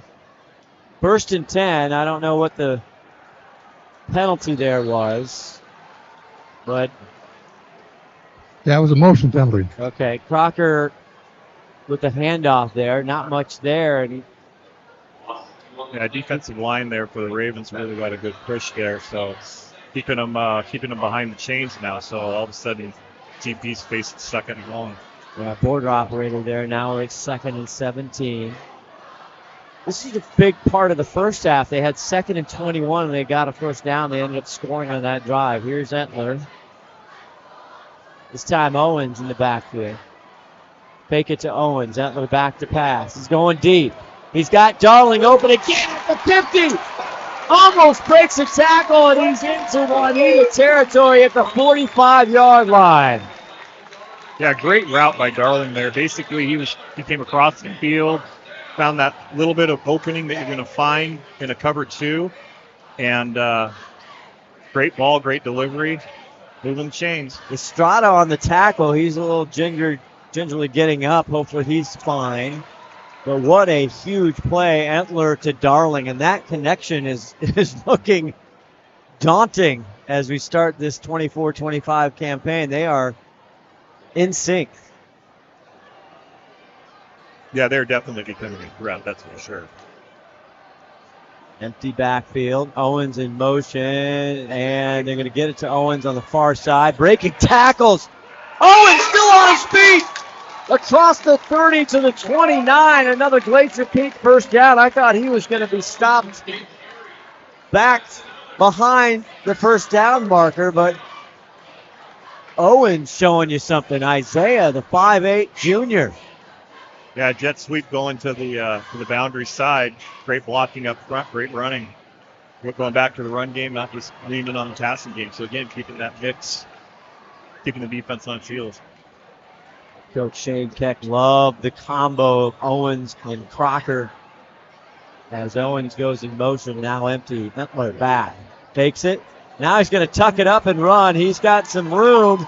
Tiptoes out of the bounds inside the 20 at the 18 for another GP first down. Yeah, I couldn't find anyone open there, so made a positive gain with his feet there. Great run. Again, now all of a sudden GP's the red zone here, looking to push himself into 3 scores. Crocker now in the game, 24 in blue in the backfield. 9:35 left to go in the third quarter, and Lucas Hentler being efficient, doing what he needs to do. Had the big throw to Darling, made a nice job tucking and run right there. The young man having a great senior campaign debut. Absolutely. 1st and 10. Hand it to Crocker right up the middle, and he falls forward. A nice gain of 5 or 6. Yeah, Ravens are a little bit on their heels right here, so they're going to have to stiffen up and keep Glacier Peak out of the end zone here if they want to keep this game close. I think the O-line for GP there just pushed him about another 2 extra yards. The tush push. The tush push. Tim Boyle's favorite play. Have they banned it yet? I am not aware. I don't think they did. Yeah, I don't think so. Eagles playing tonight. The Packers in Brazil. 1st and 6. First down and 6 yards to go. Fakes it to Crocker. Gets it over to Darling. Darling is spun down inside the 10 by Mr. Flynn, Ian Flynn, the senior, with a good tackle there. Inside tunnel screen. Good tackling on the Ravens side there. There was a little bit of a crease there. Good thing was happening. Wrap him up to the ground. So there we go, 3rd and 1. Darling having a big night. Unofficial stats not here, but he is eating yards up through the air. 3rd and 1, 8:16 left to go in the third quarter. 20-6 Glacier Peak, trying to get more. Crocker just bowls his way forward. He'll get a few. We'll see if they got to give him a first down or not. Yeah, he should have it here. No tush push there. That was all Crocker, just lowering his pads and keeping his feet. That's another. It is a Glacier Peak first down, and so now 1st and goal from the 8-yard line. As they look over and see the plays. You think we'll get now in college, they have the microphone in the helmets. You think they'll ever get to high school football, Rich? I think eventually that's going to work its way down. I don't see why it shouldn't. Crocker in the backfield, senior. Hentler will get it to Crocker, makes one step, and he's taken down just a couple of yards by Finn Butterworth, senior.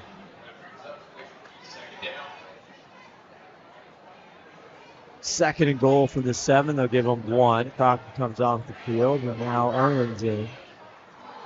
Maybe Isaiah will get a try. Already 2 touchdowns for number 10 in the blue, Michael Darling. He goes out to the wide side. In the slot. 2nd and goal. Owens in motion. Hentler looking right now. Reverses field and just gets rid of it. Out of bounds. There's all kinds of havoc going on. Just nothing there. Smart play for the senior. Just throw it out of bounds. Yeah, real good decision there. There wasn't any at all. You know, I thought for a minute there he might throw it back, which was a dangerous play, and he made a really good decision getting it out of bounds and dialing it up for another play. Tried to get some halftime scores. You're talking Lake Stevens, Sumner. The Panthers down there, tough program to play. Yeah, it looks like Sumner's up. I think it was 21-10 at half. Or Lake Stevens was down to Sumner, 21-10. The Sumner Panthers. Todd over checking my mascot. There's a wide open Grizzly touchdown, Glacier Peak. And he was wide open on goal. Nolan, the senior, with his first touchdown of the 24-25. A 7-yard toss, and Lucas Hentler is looking good. Great execution there on 3rd and 7. found a nice little hole there behind the defense, and great delivery. 9 plays, 69 yards. And now Glacier Peak looking at 26-6 with 7:07 left to go here in the third quarter. Aiden Larson puts the kick up, and it is good. 27-6 Glacier Peak. See if the Ravens can get something going. Hey there, laddie. Do you have a fallen tree or a forgotten log? Do you have some old wood planks that'll have a story I'd like to tell? Great. They'll mill it, prepare it, and finish the wood for your unique project. Let them take your storied old wood and turn it into a world-class piece of art. Great handcrafted is something that will be treasured for a lifetime.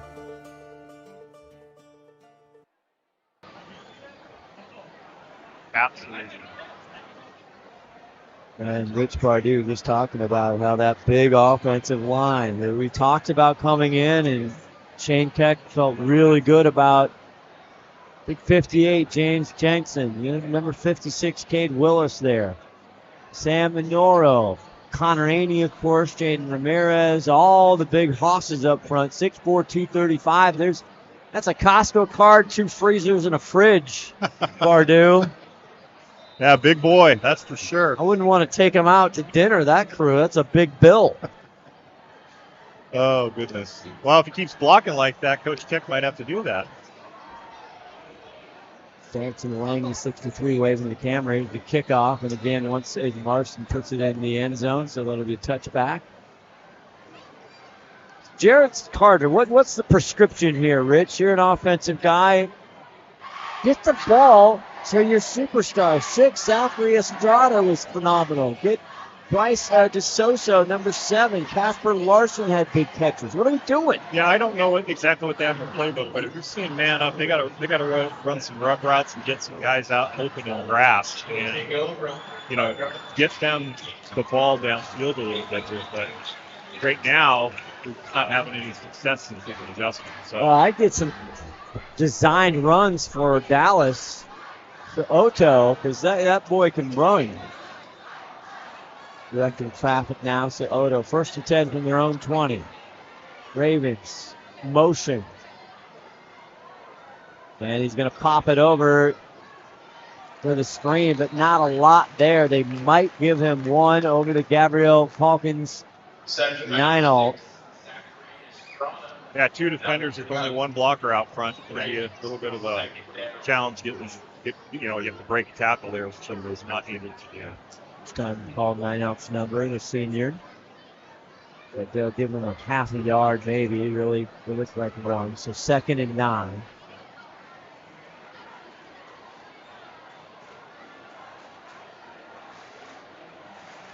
For Otto. Fakes the handoff. Now rolls. He's got problems. He shakes that guy. Looks downfield. Still on his feet. Tucks it. He's loose. Crosses the 50. Makes a cut. Down to the 40. Slides. Finally. Kevin Bonchi for GP. And what a play by Dallas Otto. Talk about throwing the ball vertically, but defense and getting hit the ball with running the ball. It's both in the same play. Making something happen. This team, they need some big plays right here. None bigger than that. What a gain. And we've got a Raven down on the field. They're going to have to tend to him. Well, as you see the replay, look at that. He's directing, faking, stumbling, bumbling. Now all of a sudden he's clear. He cuts back and then finally slides after getting into Glacier Peak territory. I tell you, if you haven't seen this young man play, he is something to watch. Dallas Otto, as they're tending to that player. We'll take a quick break. We'll come back. The Ravens marching down the field, down 27-6.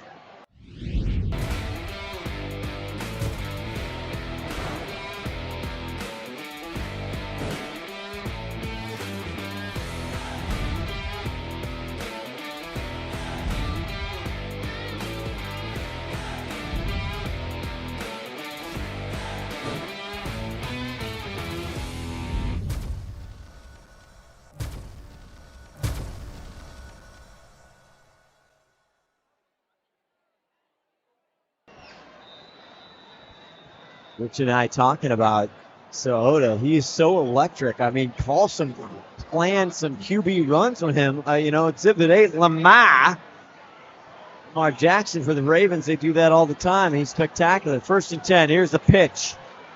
Pitch goes to Calkins Nainault, and he gets across. There's some extracurricular there. A harmful foul there on the tackle by big number 58, James Jenkins. Yeah, Ravens finding some success moving the ball on the ground here, so let's see if they can keep that going, punch this thing in. Down to the Glacier Peak 30-yard line, a 2nd and 1. 2nd and 1, you think they're going to go for it? Oh, I think it's 4 down territory now for sure. I mean, you think they're going to actually just air it out is what I mean. No, I think I would. 2nd and 1, a lot of times you go for it. Lots of traffic in front. I move the sticks here. I keep moving the sticks. Their motion. Clock down to 1. Just gets it off.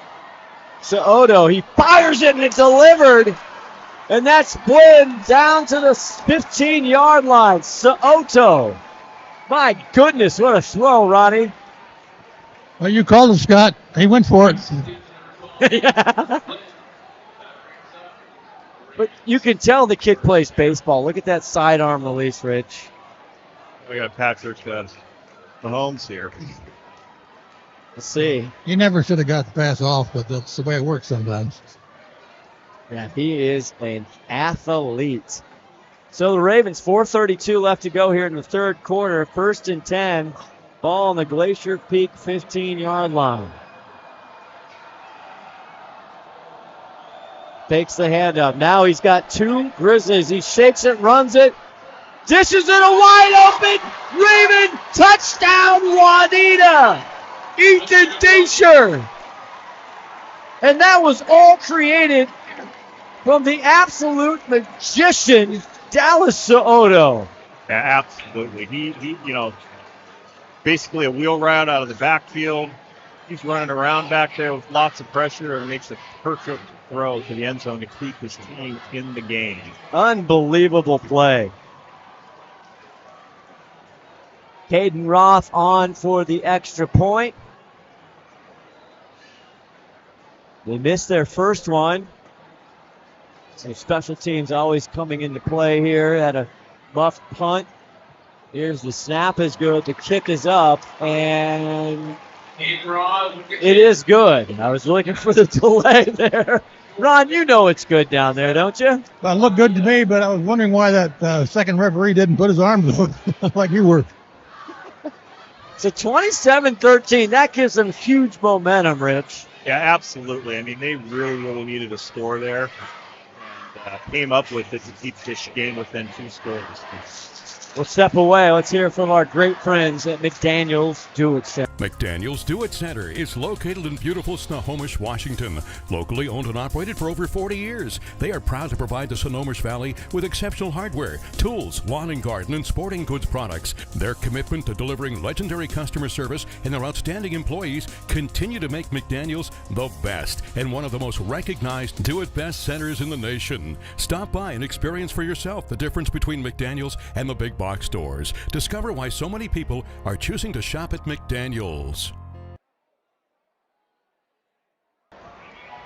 I'm going nuts over here on Soto. I want a family shirt. Can I get adopted? Yeah, they had 10. I don't know if they have 11, but they might still be there on the way out, so you certainly can ask the question. Well, there's not a lot of tape out there, Rich. We were working and prepping, obviously, the first game of the season, but I saw some highlights. Obviously, we talked to Coach Jared Carter. We knew he was a first-team Kinko, which is a big deal in that division down there in that league, but he is fantastic to watch.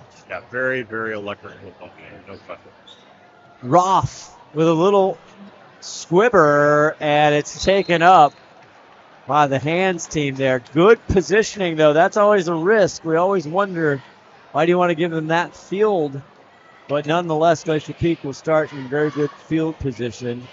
See where they'll mark it around the 33-yard line. 82, maybe. 4:11 left to go in this 3rd quarter. That's a big change. You see Glacier Peak coaches and the offense there. Well, now it's up for Glacier Peak to answer that score and keep it, keep it from getting any tighter here. So we'll see how they answer.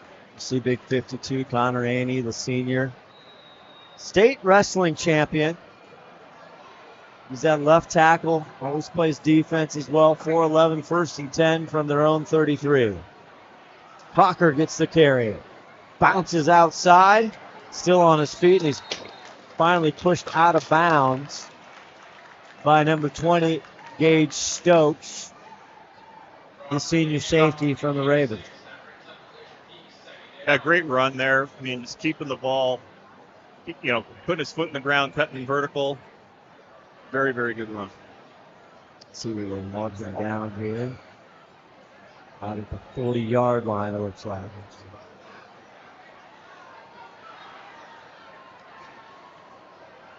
Well, it should be 2nd and 3. Big pickup there on 1st down, 7 yards for Crocker. Still close to 4. Crocker in the backfield still, Lucas Entler. He'll hand it one more time on the left side. He breaks out. Crocker just stumbles down. He had nobody in his way and just lost his feet, and they're going to mark him down. Oh, and all of a sudden he's still down. That was a funny thing. Now, hopefully he just has a cramp. Let's look at it one more time. Yeah, just great running. Being patient back there, finding a crease up the middle, and making the Ravens pay for it. Hopefully it's okay down there. You see how he just chops his feet? That's why he's the sod cutter. Living up to the nickname. A lot like the Wedge. That's right. There's a reason we call him the Wedge, ladies and gentlemen, and it's a good one. Good to see Crocker just cramping on a warm night here. What'd you guys give at Lake Stevens? You give them just bananas, potassium, mustard? Mustard. Is it like pickle juice or some other disgusting thing? It does work, but we always have mustard, and it was better. All right. 1st and 10 now. Ball on the Juanita 43-yard line. Owens in the back there, rolling his Entler. He's looking deep. He's going downtown. He's got 2 receivers. Nobody comes up with it.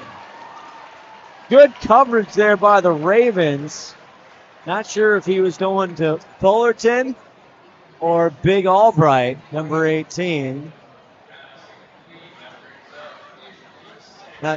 Yeah, basically. Go ahead, Ronnie. It's like a pattern breakdown there to have 2 receivers in the same location. I was just about to ask Coach Pardue. He was the receivers. What happened? Yeah, I see a little bit of a pattern breakdown as well. Bootleg trying to go left, and I don't know if the 2 receivers there got crossed up in the play ball or not.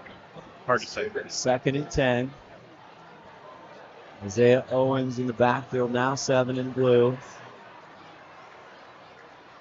And they'll get the ball, and he is crunched immediately. Great play by the Ravens. Number 11, Joseph Junkin, right there.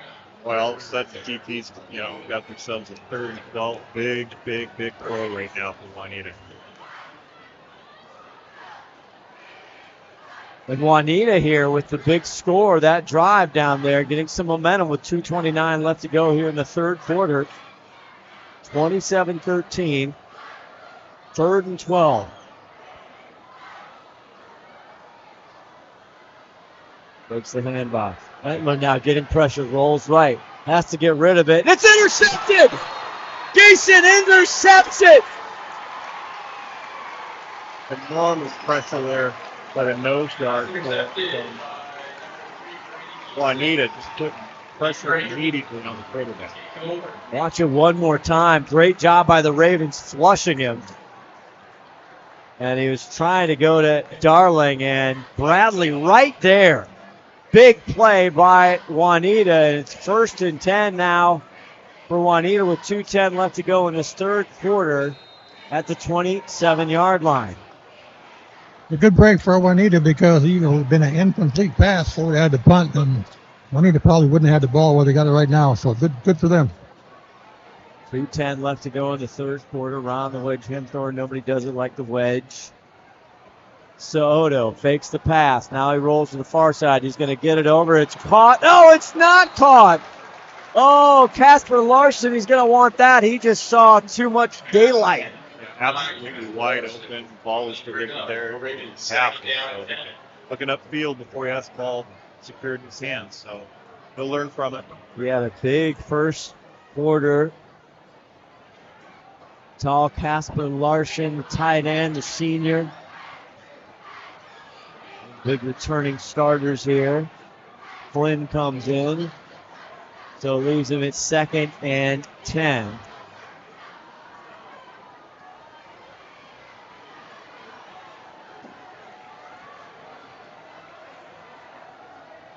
And they quickly go to the far side. Flynn breaks a tackle and he gets a Ravens first down. Yeah. Basically, that play design, you're going to have to break a tackle to have success. He did that. So great athleticism there. Fullerton on the tackle there.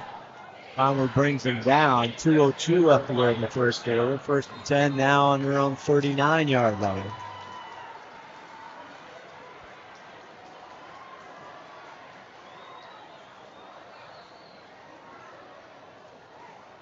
Fisher in the backfield, number 17 to the left of Soto.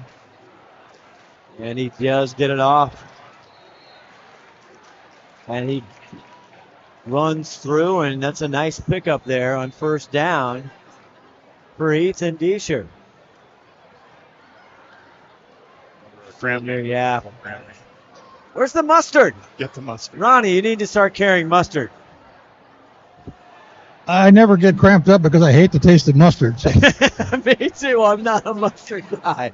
Now, Rich, is it Dijon? I mean, what kind of mustard are we talking about? It certainly wasn't Grey Poupon. It wasn't? No, it's the yellow stuff. Yeah, the yellow stuff. It's just the stuff. What's the distribution? Just in a bottle? They just, boom? Open up, baby. What if they don't like the mustard? I don't like mustard. Well, it's that or cramping, so you're going to have to make a choice. Yeah, that's why you... Tough love by Rich Coach Bardu. Tough love. Eat bananas before you play, man.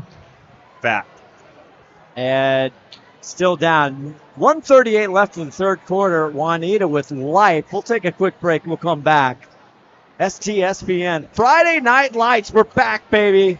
Presented by... In 1934, Bickford Ford opened their doors in Snohomish, Washington, and they've been an active part of the community ever since. So when you're looking for a new Ford truck, SUV, or hybrid, or if you want to take advantage of your current car's value, start at the place you can trust, the one that's been around for 89 years and is Western Washington's #1 volume Ford dealership. Family-owned Bickford Ford on Bickford Avenue in Snohomish or online at bickford.net.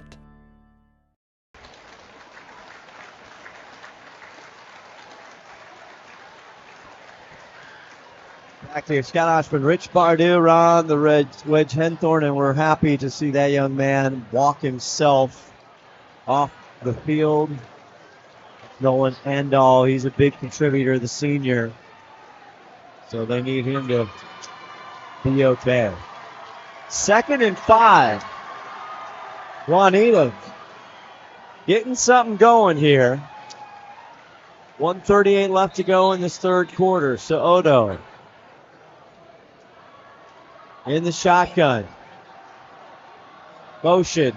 Fakes it. Now he's got to move. He gets it off to a wide open. Raven number 16, Jaden Hoblet, gets his first call and his first catch of this season. That was impressive right there. He went to probably second, maybe even third read on that play under pressure. Completed it, moving the chains. He's something to watch. Cool cucumber under pressure is Dallas Soto, and he gets a Ravens first down.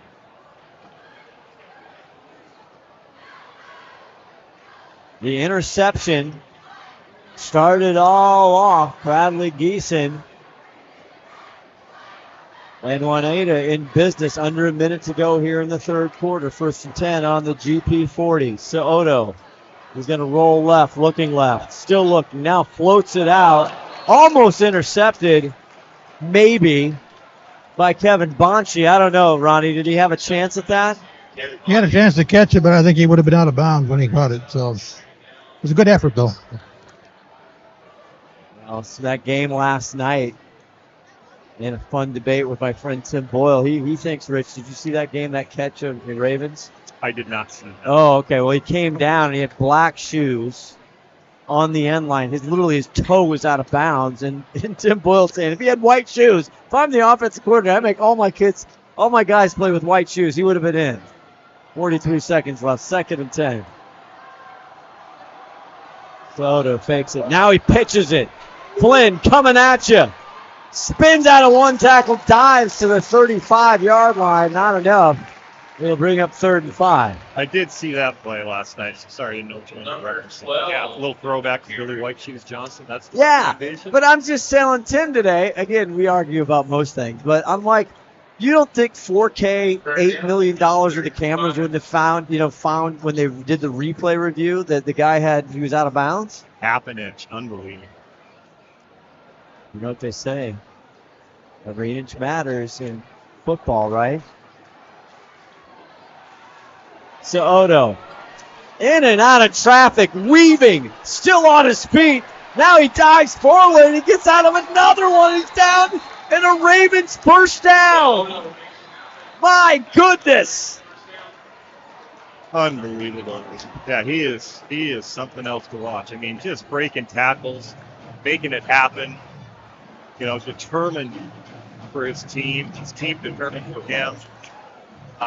Just fun to watch. My goodness, he's the X and Y button on the Xbox. Good Lord. And we got a timeout on the field. We'll step away. Oh, no, it's the end of the quarter. We're heading to the 4th, 27-13. Caught up in Soto. Come on back, see if the Ravens can score.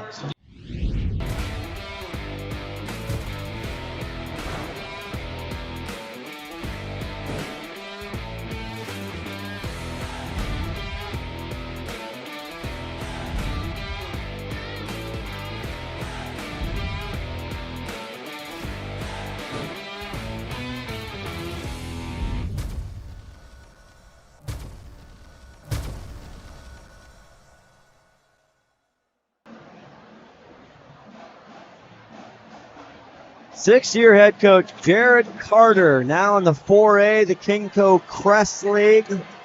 Doesn't have to play Bellevue anymore. And he's got his kids playing well. They flip and we start the 4th quarter, and it is the Dallas to Odo show. Yeah, something else, man. He is just electric on the football field. Really, really willing to team down the field here with his athleticism. I tell you what, this is a fun team to watch. We got a good one here. Start of the 4th quarter. 1st and 10, just on the 21, right outside the red zone. Now he flips it over, and it's caught by Casper. Casper breaks a tackle at the 10. 5, touchdown Ravens! Casper Larson! We got to finish the ball game again. It's going to be a great 4th quarter. Wow. And the big fella, he made sure he hauled that one all the way in, Ron Henthorn. He definitely did. He's a good ball player. Broke a couple of tackles and danced on into the end zone. Now the all-important PAT here. Caden Roth coming on. Charles DeJong with the hole. This is important. 27. Get it to one score. And I'm waiting for a signal. Yes, it is good. Boy, they're late on the signals here tonight, Ronnie. Yeah, they're double checking against the line to see if anything happens before they call it. We got a one-score ball game. 11:51 left in this first night of Friday Night Lights. Don't go anywhere. When you buy tires at Les Schwab, you're getting more than just tires. You're getting America's best tire warranty, 60-day satisfaction guarantee, no hassle road hazard protection, and free maintenance for the life of your tires. So if something happens to your tire on the road, we'll fix it, or we'll replace it, no questions asked. Other places make you pay extra for that kind of protection, but at Les Schwab, it's included with every set of tires, because more warranty means less worry, and nobody stands by their tires like Les Schwab. Get more from Les.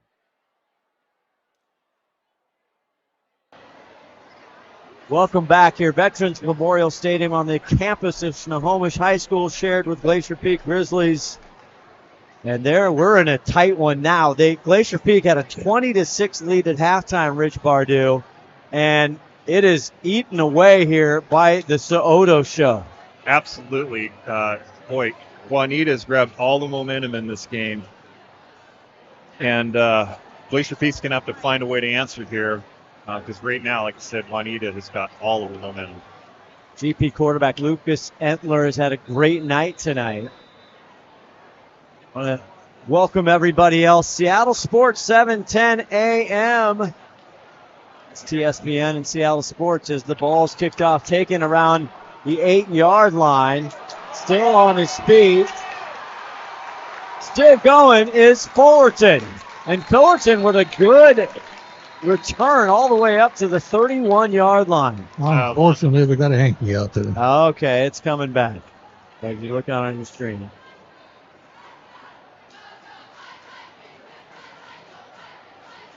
That's alive here. We're going to mark that one off. We're rolling with the ball. Our umpire tonight, referee Joel Taylor.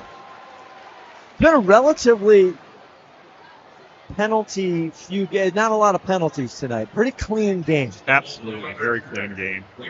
Officials don't love throwing flags. They would like to be in the background and not really recognized during football games on Friday nights, and that's pretty much how it's played out tonight. I think they're doing a great job. Especially for the first night. There's a lot of, you don't get a ton of practice time. Yeah, absolutely. Like I said, they're doing a great job out there tonight, letting the kids play. So now GP having to start at their own 10-yard line with a 7-point lead. Lucas Entler, empty back. Owens, he's going to get it to Isaiah. Isaiah looking for room. Cuts out, and now he cannot find any. Gayson is there, and the Ravens defense is fired up. Samuel Jervis and Bradley Geeson there, and Geeson has come up big. Geeson did a great job of not letting the running back get outside of him. Absolutely contained him, pushed him back in. Excellent play on his behalf. Held the edge. 2nd and 8. They're going to give him 2 yards on that. Darling on the near side, 10 in blue. He's got 2 touchdowns. Entler with an interception. Only had 1 interception through the regular season last year. Lucas surveys the field. Now he tucks it up and just gets across the 15. And it's going to set up a third and manageable here. 3rd and 6. Looks like we got a Raven down same thing. Yeah. And look, the Glacier Peak kid is trying to help him. Sam Minoro, you talk about sportsmanship. He was trying to help the Raven. Absolutely. That was great. That's fantastic. And he's up and going. Should have been given him mustard. He should have. 10:40 left to go in this ball game. Yeah, nowhere to go with the ball downfield there. Great coverage by Juanita on that last play. So here we go. Big 3rd down for both teams right here. Juanita going to head over to Goddard Stadium next week to take on the Kamiak Knights. Glacier Peak going to stay right here and take on the crosstown rival, the Snohomish Panthers, and see what they can do here. Entler goes. He is caught by Darling, and he's out of bounds at the 21. I think that's a Glacier Peak first down. Oh, where are they going to spot that?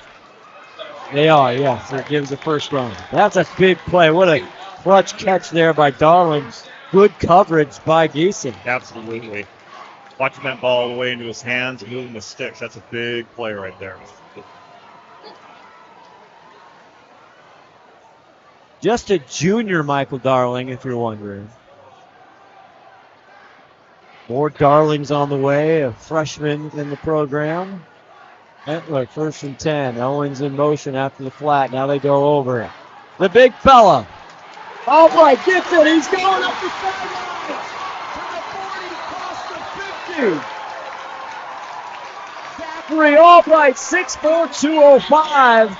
And what a big run for that young man. Yeah, GP going back to the screen game right there and picking up big yards. So absolutely huge. Great blocking downfield and just a good football player right there. Casper Larson finally drags him down, but he gets across the 50. A big pickup as they were sputtering, GP was, and that was a big play. So with some breathing room now, they started this drive at their own 10-yard line. 9:50 left to go in the game, up 27-20. 1st and 10 at the Raven 48. Etler back to pass. Fakes it, now looks. And he's just going to throw this one away. That was a good decision. There's a lot available downfield for him to go. Plus, he had quite a bit of pressure on him. So, again, very, very smart decision. Lived to play another down. 2nd and 10. See what they get. They've had Crocker 24 on your screen and Isaiah Owens involved in the run game, the screen game. They're trying to get the ball in those kids' hands. And then, of course, Darling has had a touchdown, 2 touchdowns. They all want a T-shirt. We'll have our Player of the Game T-shirt, our offensive lineman of the game. Here's the handoff to Crocker. Crocker. He wheels forward, and he's going to be close to another Glacier Peak first down. Waiting to hand the ball back to the official there as Gio gets it. 9:20 left to go in the game. Great job up front by the Glacier Peak offensive line here. Just creating big running lanes. Kind of, just pushing their will right now on the Ravens. So they got them on the heels for the game. Dane Austin, the big fellow, tackle. Crocker in the backfield. 3rd and 2. In motion. Crocker. Great job to tie up his feet by number 2. Jackson Martin got in the backfield there. And it's going to be a Glacier Peak first down. And all of a sudden this drive is steady. Absolutely. Yeah, he basically blitzed off the edge there. There's a G play again, backside guard pulling for Glacier Peak. Just moving the sticks, exerting their will on the Ravens defensive line right now. Sean Rainey, Sam Minaro, and we've got a timeout on the field. We will take one as well. 27-20, GP driving.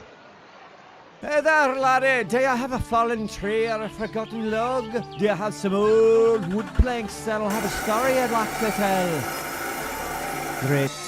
They'll mill it, prepare it, and finish the wood for your unique project. Let them take your storied old wood and turn it into a world-class piece of art. Grit, handcrafted, is something that will be treasured for a lifetime.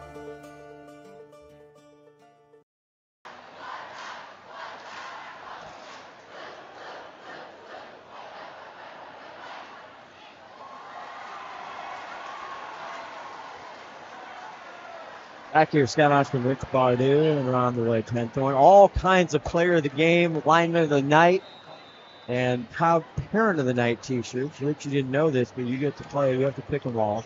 1st and 10, 8:38 left to go. Takes the handoff to Crocker. Now gets it to Darling on the bubble screen slant there. And Darling falls forward. He'll give a couple.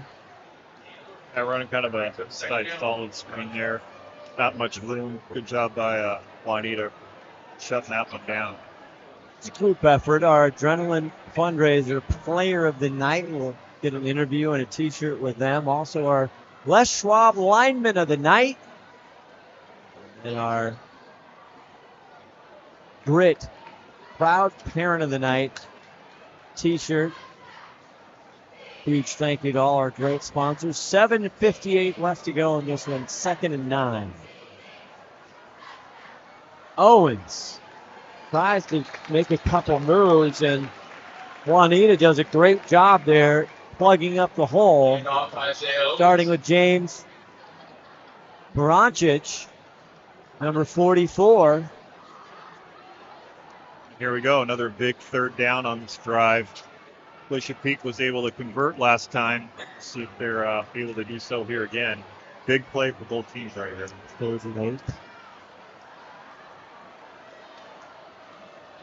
I'm guessing if they don't make it, it's still 4-down territory for GP. Could very well be.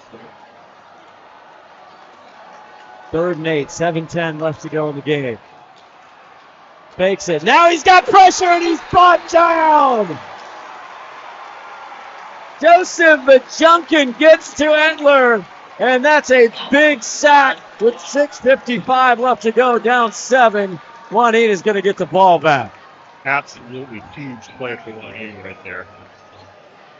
Remember, they had some struggles on that was a punt student, so big opportunity here. Getting the ball back. 6.5 minutes left in the game. Aiden Larson back to punt. 6:32 clock going. They don't have anyone back for him right now. Yeah, I was just going to look at that. They're going to let Larson punt it. Nice punt, doing a great job. Ooh, it bounces and it goes into the end zone.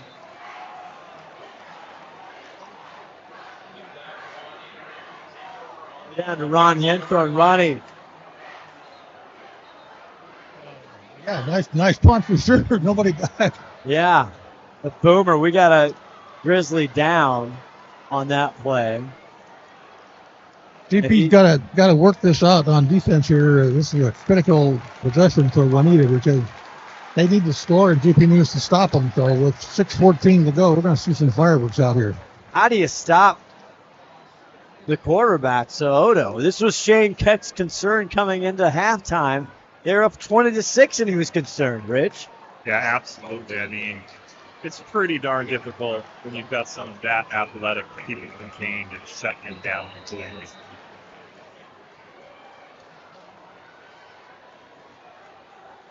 Here's Soto. He's going to go deep right away. Is that caught? No. Estrada was the intended receiver there in the second level. He had 2. Incomplete. It'll be 2nd and 10. He went right for it, though. Yeah, just couldn't quite get up and get that football. It's a little bit high for him. Had a deep receiver and a mid receiver. I wasn't sure which one he was going to. He's got a gun. Yeah, he's got a good arm. Got good feet. And apparently he can throw it across the diamond. Great t-shirts. Great t-shirts. Great family. Love it. Soto back to pass. He's going to go again quickly over the middle. Big number 7. It takes 3 Grizzlies to get Bryce DeSoso down. Their star tight end hasn't been involved too much tonight. Finally gets a big play and a Raven first down. Yeah, basically just a slant route to your big tight end. Big target for Soto to hit. And here we are. They're moving the chains. Clock's ticking. Do I see overtime in our future? I don't know. Juanita with 2 timeouts left. Glacier Peak with 3. Are we going to get some extra play? 5:40 left. 1st and 10 now on their own 37. So Odo gets a little center screen. It's dropped, and maybe for good measure. Dangerous Ethan Deischer, the intended receiver. Yeah, they had the screen set up pretty darn well there. GP was rushing hard. Had that middle screen set up. Just couldn't quite come down with the football. And had a blocker out front. 2nd and 10. That'll stop the clock with 5:33 left. Yeah, Odo. Looking things over. In motion. Pass for Larson. Now back to pass. Rolling. Gets it off. 2 much. Trying to go for Estrada. Darling on the coverage.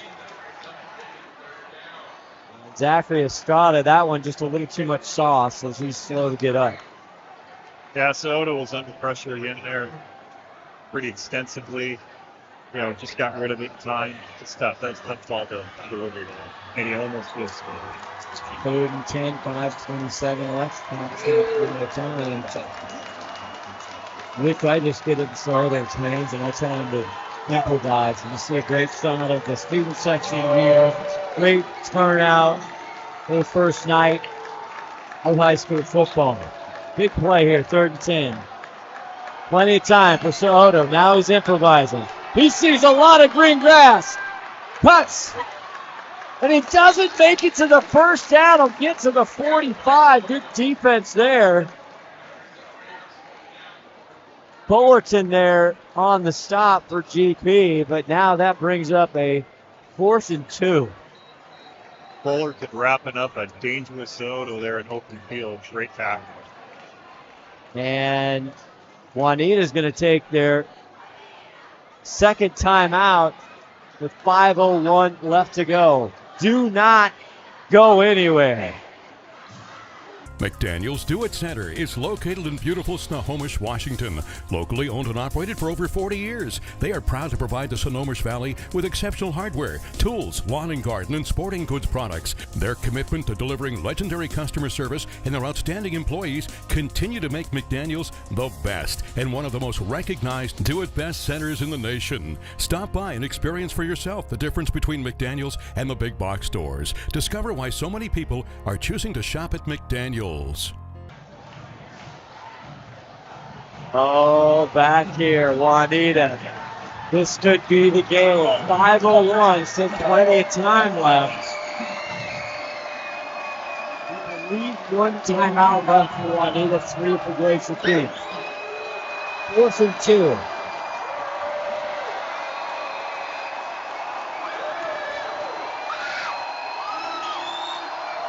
Took the dice. PP recover there.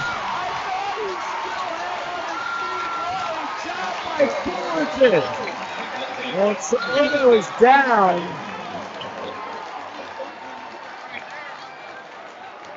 I thought he got out of Fullerton's tackle. He goes down, he loses the ball. It's recovered by Nolan Ondal. And that could be the ball game as we have more players down on the ground. And this time it's for Juanita, and it is Dallas Soto. We hope he's okay. Absolutely. They've left everything on the field. So right. Boy, what happened there? Fullerton got in there in a hurry.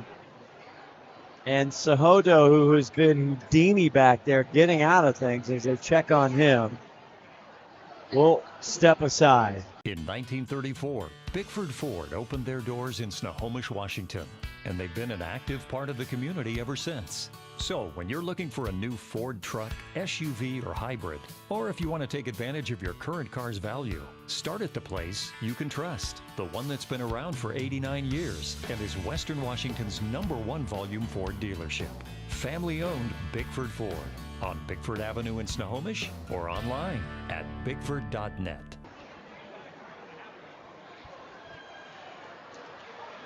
Oh my goodness. We are helping Dallas off the field, and again, nobody knows. Hopefully he is just fine. What a unbelievable performance, Rich Bardu. It's been a pleasure to watch that kid play tonight, and 4th and 2. Not a lot he could do, and he has gotten out of sticky wickets all night. Yeah, absolutely. I hate to see him go off the field like that. It's like this or something like that. So we'll be thinking. Endler gets it off to Francis Crocker. And Crocker is right up Broadway and get a few there. And now they just got to run the ball, kill the clock. Yeah. Yep. Just run the ball, kill the clock down. Pick up the one victory there. And scoring the process. Yeah, if they could score, that would be huge. That would put it and higher doubt here for Juanita. Great non-conference matchup here. Top of the backfield. 2nd and 4. Down at the Juanita 23. Crocker crosses the 20 to the 19. It'll be close to a first down. I'll bring up 3rd and short. I think he's got it. Wow, Ronnie. Eagle Eye Henthorn. Ron was short. We're going to give you a pass. It's your first night. It's a bad spot. He had it. It's only inches away. I call for a measurement. 341. You have your challenge flag down there, Ronnie? Clock in the backfield. We're going to get it to him one more time. Oh, he's pushed back. Oh, my, what a play. Juanita doesn't want to quit. Isaiah Villanueva, we saw him carry the ball quite a few times. That time he comes up and puts one on him. Big play for Juanita. Clock is a ticking. 3:08 left to go. 4th and 1. You got to go. I don't know what the range is for Aiden Larson, but he got banged up on the last punt, so I'm not sure he's available. If you want to try to go for a field goal, that'd be too long. And GP takes the timeout. Yeah, there's undecision with 2:47. They bled some clock. Timeout on the field. This is like an NBA game with all the timeouts at the end. 4th and 1. We'll be back. When you buy tires at Les Schwab, you're getting more than just tires. You're getting America's best tire warranty, 60-day satisfaction guarantee, no hassle road hazard protection, and free maintenance for the life of your tires. So if something happens to your tire on the road, we'll fix it, or we'll replace it, no questions asked. Other places make you pay extra for that kind of protection, but at Les Schwab, it's included with every set of tires, because more warranty means less worry, and nobody stands by their tires like Les Schwab. Get more from Les.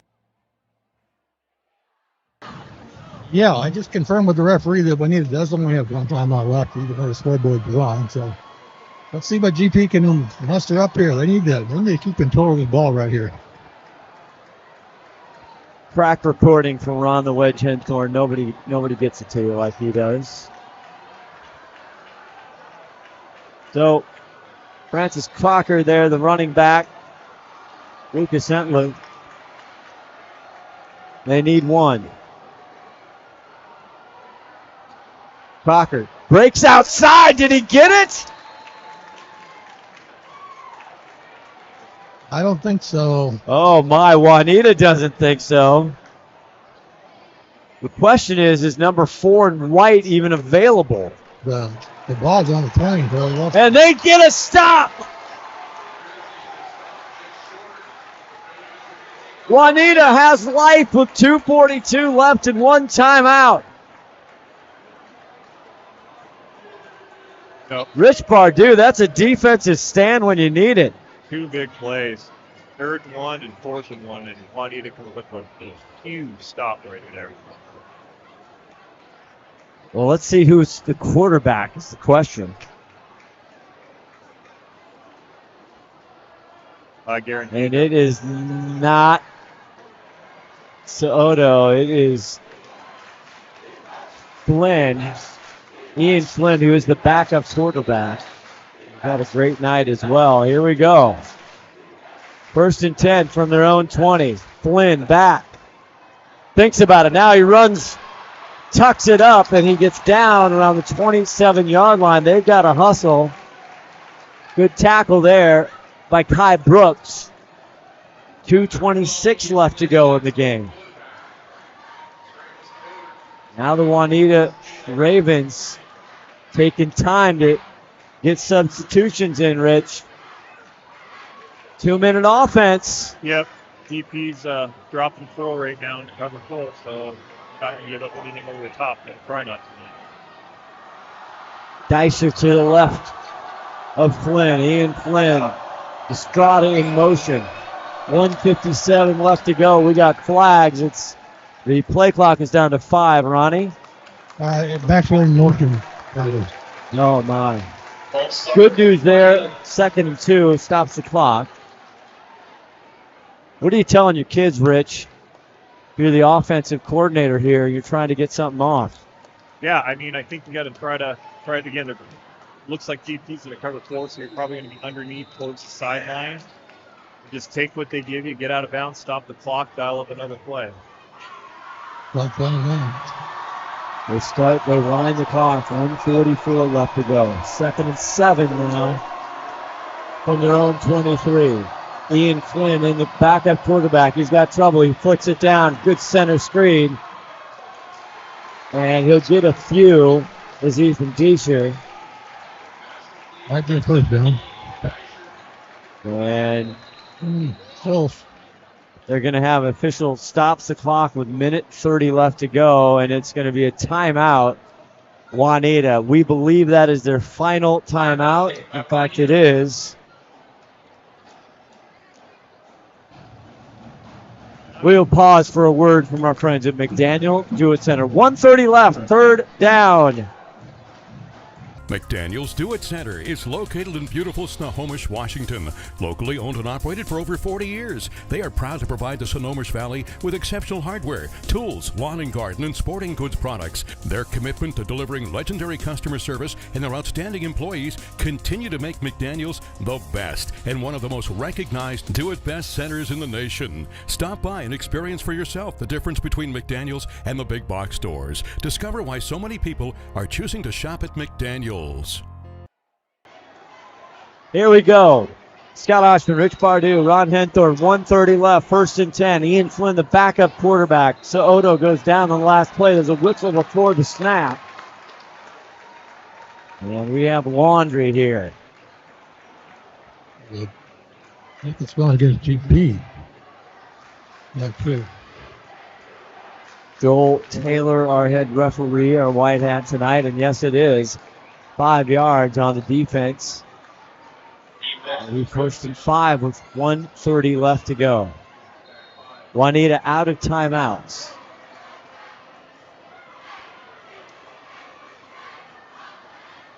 Bradley Geeson comes in, number 3, and Flynn goes out, or he goes over to get some instructions. The clock is not started yet. The play clock down to 22. A lot going on here, Rich Pardue. Yeah, I just got to stay calm and execute right here. Decent on the near side, 3, 1:30. Flynn fakes. Now he throws. It's 10 to the 20. 10. Touchdown. It should be a pick 6 with 1:16 left to go. For 2. Good time play right there. Huge. Pick 6. Here it is one more time. I didn't know if he had crossed the line of scrimmage on that one. And Fullerton, who's had a heck of a night, dives in, the junior, with a big play. And there he is right now, giving congratulations from his buddies. Yeah, he didn't cross the goal line on his feet. He flew it. He did. That was a Superman dive. So Glacier Peak puts another big score with 1:16. The pick 6 by Luke Fullerton. Okay, guys, 1:16. GP looks like they're going to wrap this up, so give me some numbers down here. Is now Fullerton in for the player of the game? Certainly made a case right there. That's certainly one of the biggest plays of the game. Ronnie, Darling, or Fullerton? You guys call it, one of the two. We might now have to flip to Fullerton. I have to tell you. Rich, you get the final call. Yeah, I think we go 2. Apparently, the budget has increased. We're going with Luke. We're going to have 2 players of the game. Adrenaline Fundraiser player of the game. Entler, back to pass. In and out of the fingertips, trying to make a one-handed catch. Laundry. There's a flag down, trying to go to Big Albright at 6'4". Okay, we have 2 Adrenaline Fundraiser players of the game, Ron Henthorn. We've got Michael Darling, number 10, and we've got Luke Fullerton, number 39. I only got one shirt. We'll get another shirt for you. I'll take my own shirt off. There you go. Why don't you get both those players, and we'll present the shirt, and then we'll get another one for you. As GP now taking a timeout with 1:16 left. Luke and Michael Darling? Michael Darling and Luke Fullerton, 39 and 10. Get me a lineman. Lineman's going to be Big Connor Aney, number 52.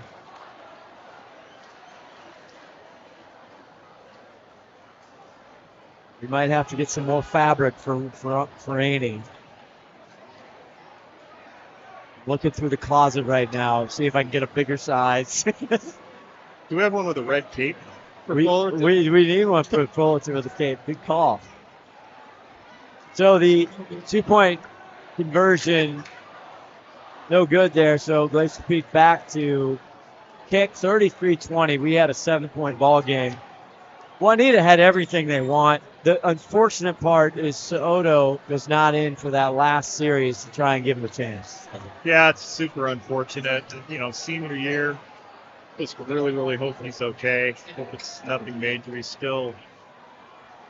We won't know obviously, probably tonight, but maybe thinking about it. But I mean, what more can you ask for in a football game? I mean, down basically up in the air until less than 2 minutes left in the game. It doesn't get much better.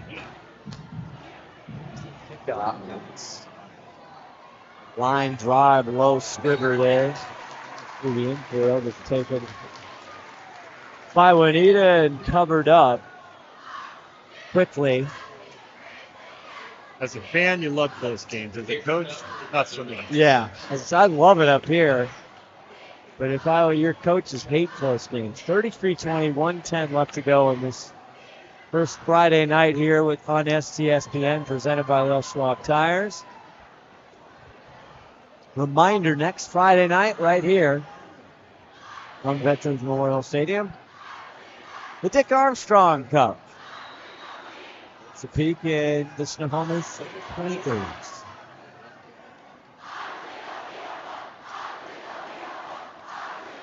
The Peak student section now gets fired up, and Lynn gets it, and it's caught. Casper with a big catch, and he's finally taken down by Kai Brooks. And now we have a minute to go. Got a young man runner in a yellow shirt coming up there to grab that play of the game for me. Got it.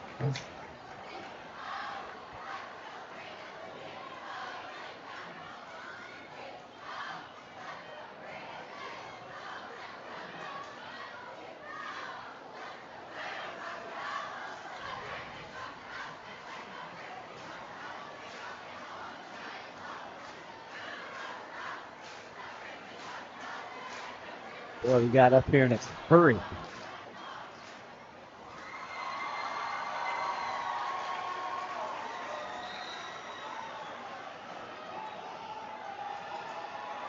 First and 10, number 45. Ian Flynn, and we have more whistles. Illegal procedure on Juanita, so we have hit some roadblocks here at the final minute, 59 seconds left to go, 33-20. Nice job tonight, Rich Pardue, and your inaugural flight. Yeah, it's just like the kids out there, their first time on the field on Friday nights, first time here up in the booth, had a blast. Fantastic, 33-20, 53 seconds to go. Waving to, well, there we are, there it is. Ian Flynn flips it, tries to flip it to Casper. It falls incomplete, 41 seconds.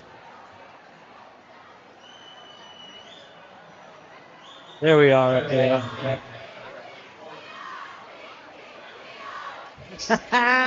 Best seat in the house. Lucky, lucky guy.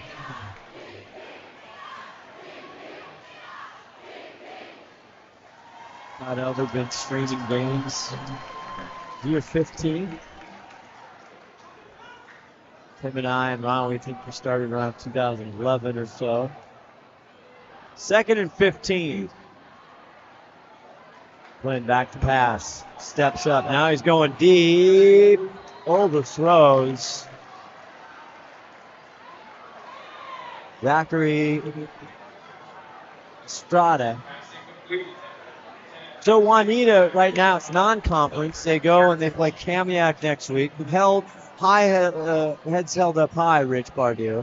Yeah, they played a heck of a game out here. I mean, obviously they're going to be concerned with Soto and his injury, or hopefully he's able to bounce back. But yeah, I mean, you learned a lot about yourself. Both teams played very well tonight. Again, what more can you ask for than when a football game comes down to less than 2 minutes left, it was tight.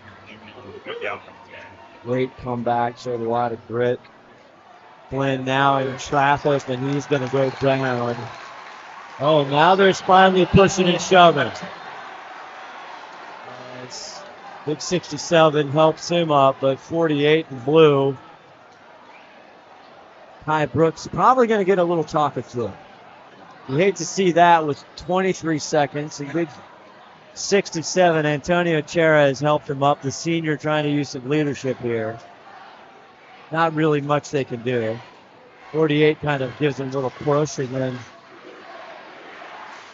as you would expect, Carver Fry from Juanita says, hey, none of that, sir.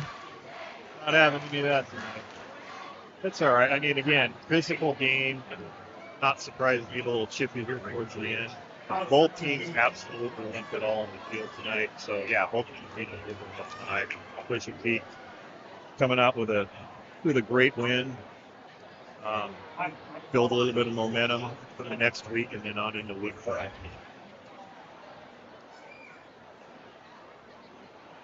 Next week, Glacier Peak right here, STSPN's coverage of the Dick Armstrong Cup. Joey Hammer and the Snohomish Panthers going to have a score on their game tonight. But they're looking good. Again, his son David Hammer got a start last year, the junior. He'll be a senior this year. Good-looking quarterback. And they've got a lot of seniors coming back that got some experience last year. So Snohomish should be even more improved, and Joey Hammer always has that club playing at a high level. And Chankek to try and get their first win over the crosstown rivals, Glacier Peak. Doesn't let that one go in. Gets it off to number 17, Ethan Deisher, and Deisher's wrapped up as that should the clock stopped with 3 seconds. My God. Oh my, we're trying to get to our Adrenaline fundraiser player of the game tonight. Is going to be Luke Fullerton and Michael Darling. Our Les Schwab lineman of the night is going to be Connor Amy. And the last player of the game, and the Brit Proud parent of the night. There's all kinds of paperwork, administration, a lot of stuff going on here at Henthorn. Oh, goodness.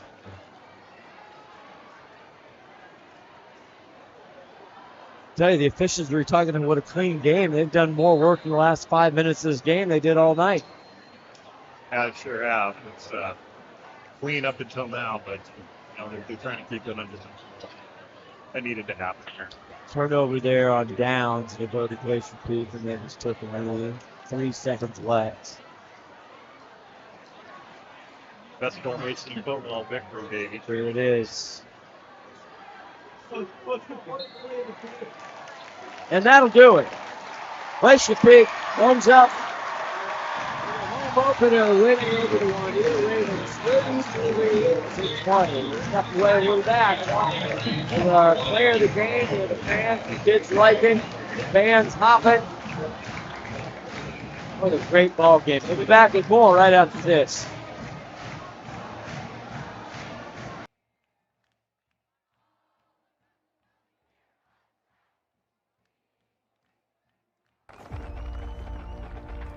For every generation, it has started with the call to serve. Discovering the purpose and the belonging earned with the title. Learning to dig deep and push through adversity together. Defending our nation and its people. It is a life of great worth and reward. But Marines are never really finished serving. Their commitment comes full circle, visible in communities across our country.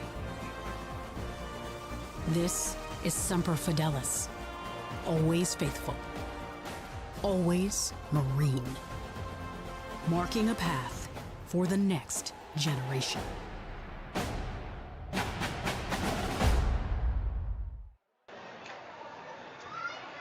Back here, Scott Oshman, Rich Bardu, 33-20 Glacier Peak with the victory. Again, Glacier Peak going to head out next Friday night and play the Panthers right here on STSPN. The Juanita Ravens out into Goddard Stadium will take on Knights.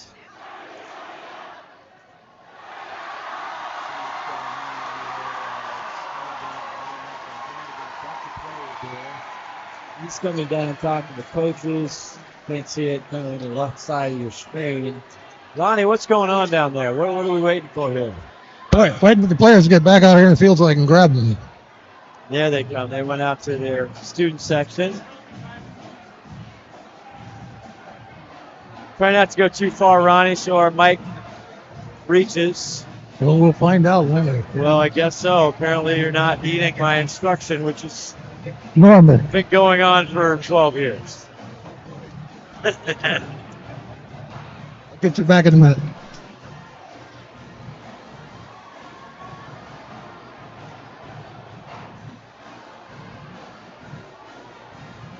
Oh, while they're looking at that, see Glacier Peak, just a little rundown here. Started the game, Rich. Juanita came out and put a punch on a 9-play, 80-yard drive, 2-yard touchdown capper by Dallas Cemoto. And then GP answers. They missed the extra point. They're up 6-0. Glacier Peak comes back and has their own. Only 3 plays, a 53-yard screen pass to Michael Darling, one of our players of the game, and he scampered 53 yards for a touchdown, a 70-yard drive. And then we kind of stalled out. Punt by Juanita, and then Glacier Peak comes back with another long drive, a 10-play drive, capped off by a great throw, 18-yard throw to number 1, Carlos Herman Valiant. Extra point, up 7-6. Or excuse me, up 14-6. I think there was a foul on that one, so it's 13-6. Then we had punts, basically what happened. One at the halftime, there's 26. And then Juanita hit him. Yeah, it's just, well, before halftime there, we had a punt by Juanita. Yes. And the snap, which ended up giving Glacier Peak an opportunity to go up 2 scores going into halftime, and they took full advantage of that. And that was the separation they needed to ultimately win the game. Like I said earlier, the momentum kept going back and forth, and it was just a great football game. Pick me up down. I got Coach Shane Keck down there waiting for the players. So Shane, tight ball game right to the end there, but the guys pull it out. What did you think in there? Yeah, I thought that quarterback of theirs was unbelievable. You know, we've got some pretty good defensive players, and man, he was slippery and continued to give them a chance. But our kids kept believing. There was no panic. Nobody was getting down on the sideline. We just knew we just had to keep playing. We would make some plays, and we'd be fine. Yeah, unfortunately, he got hurt. I hope it's not too bad. Hope he can get back out there. Yeah, hopefully it's not bad. I mean, he's a hell of a player. One of the better ones we've seen in a long while. Really good player. If he'd been out there at the end, it might have been a little different. Absolutely. We were fortunate enough to make a couple plays, and so pretty happy with the way it finished. I'm glad you won this first game, Shane, and good luck next week. We'll play you again. They're crosstown rivals of us. Yeah, absolutely. We look forward to it. This place is going to be packed. It's going to be what Snohomish football is all about. Dick Armstrong Cup. We'll see you then. All right. Appreciate it. Thanks, guys. All right, back to you. Get the player of the second. All right, Ronnie. Then it came back as we were kind of talking about that second half. Then Juanita comes down and scores. And all of a sudden, it was a 7-point game. And Glacier Peak had to come up with a big play. Came down, and then a critical sack on Odo on a went down play. And that was Fullerton again with a big sack. So Odo goes down. He's out of the game. Flynn comes to back up with 1:16 left or so. And that was when the big pick six hit Fullerton. One of our good fundraiser players of the game. Yeah, huge plays down the stretch in the fourth quarter. At that point, the Glacier Peak was up, but Juanita, if they score, going overtime potentially. Yeah, I mean, steal the game there, and it was definitely hard to game sure, that's for sure. You couldn't ask for more. As we see now, we go to Ron Henthorn. He's got Fullerton and Michael Darling. Go down here. Our adrenaline fundraiser player of the game. All right, Ron Henthorn down here with a couple of big Grizzly players here that made some big plays tonight. Michael, you got a couple of TDs down there. What do you think about that? I think it was pretty good. I think our offense did our job, and, they helped me out. So I give it to my offense, my offensive line, and my quarterback. And Luke, that interception right there at the end. What do you think when you saw that ball coming at you? Honestly, I was in coverage. I thought the quarterback was rolling out, so I turned around and the ball just ended up in my hands. I did what I do, and I went and scored. Had to hit the dive just because I wanted to. How far did you have to dive to get the end zone? I think it was a 5-yard. I think I hit a little Cam Newton on that. It looked really great. Okay, guys, I got a player of the game shirt here for you. Let me see if I can get him out for you. Let's see if their mom or dad is around down there on the field. Look up top there. Let's see what you got. Either you guys got a parent around here somewhere? Your parents here anywhere? They're probably somewhere around here, yeah. Here? Well, give him a shirt. Give him our grit proud parent of the night. I'll give you a proud parent shirt for your parents. Thank you. And we're good for that. So hold those shirts up so you can get them on camera here. Yeah, hold them up. There you go. You got them? Fantastic job. All right, guys, thank you. All right. We'll get Connor Abbey. Connor, get over here, babe. Connor Aney.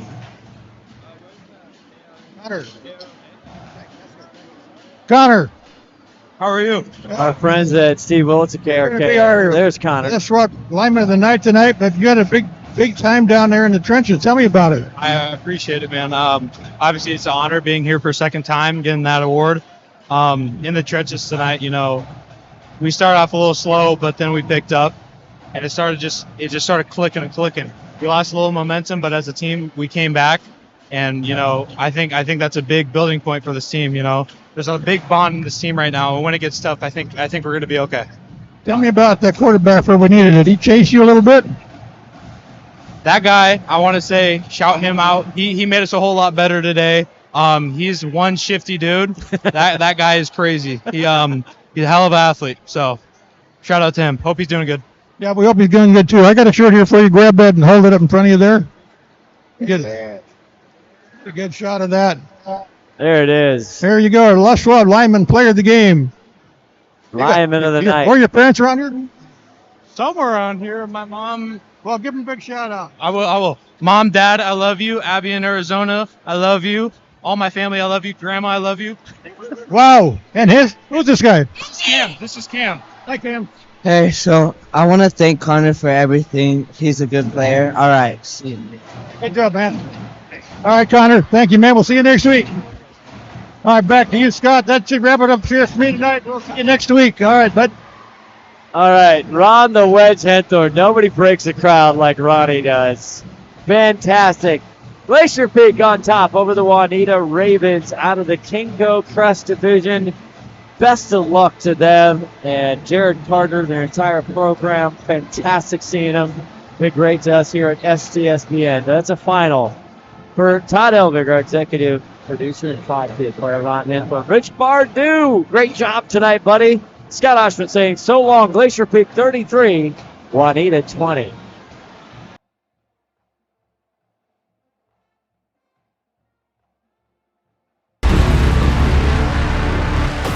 Right there, he peels out. Hammer tries to throw it. Falls down. Does he catch it? Dylan catches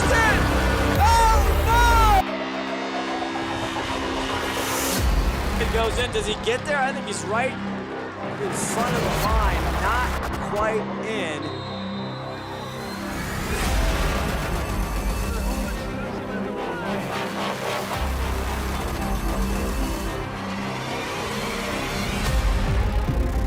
Got it, fakes the handoff, now rolls to the right, still rolling, still being chased, now heads upfield, goes around a man at the 40, down to 35, heads infield at the 30, now he's down to the 20, you gotta be kidding me, he's down to the 15, almost down, he's to the 10-yard line.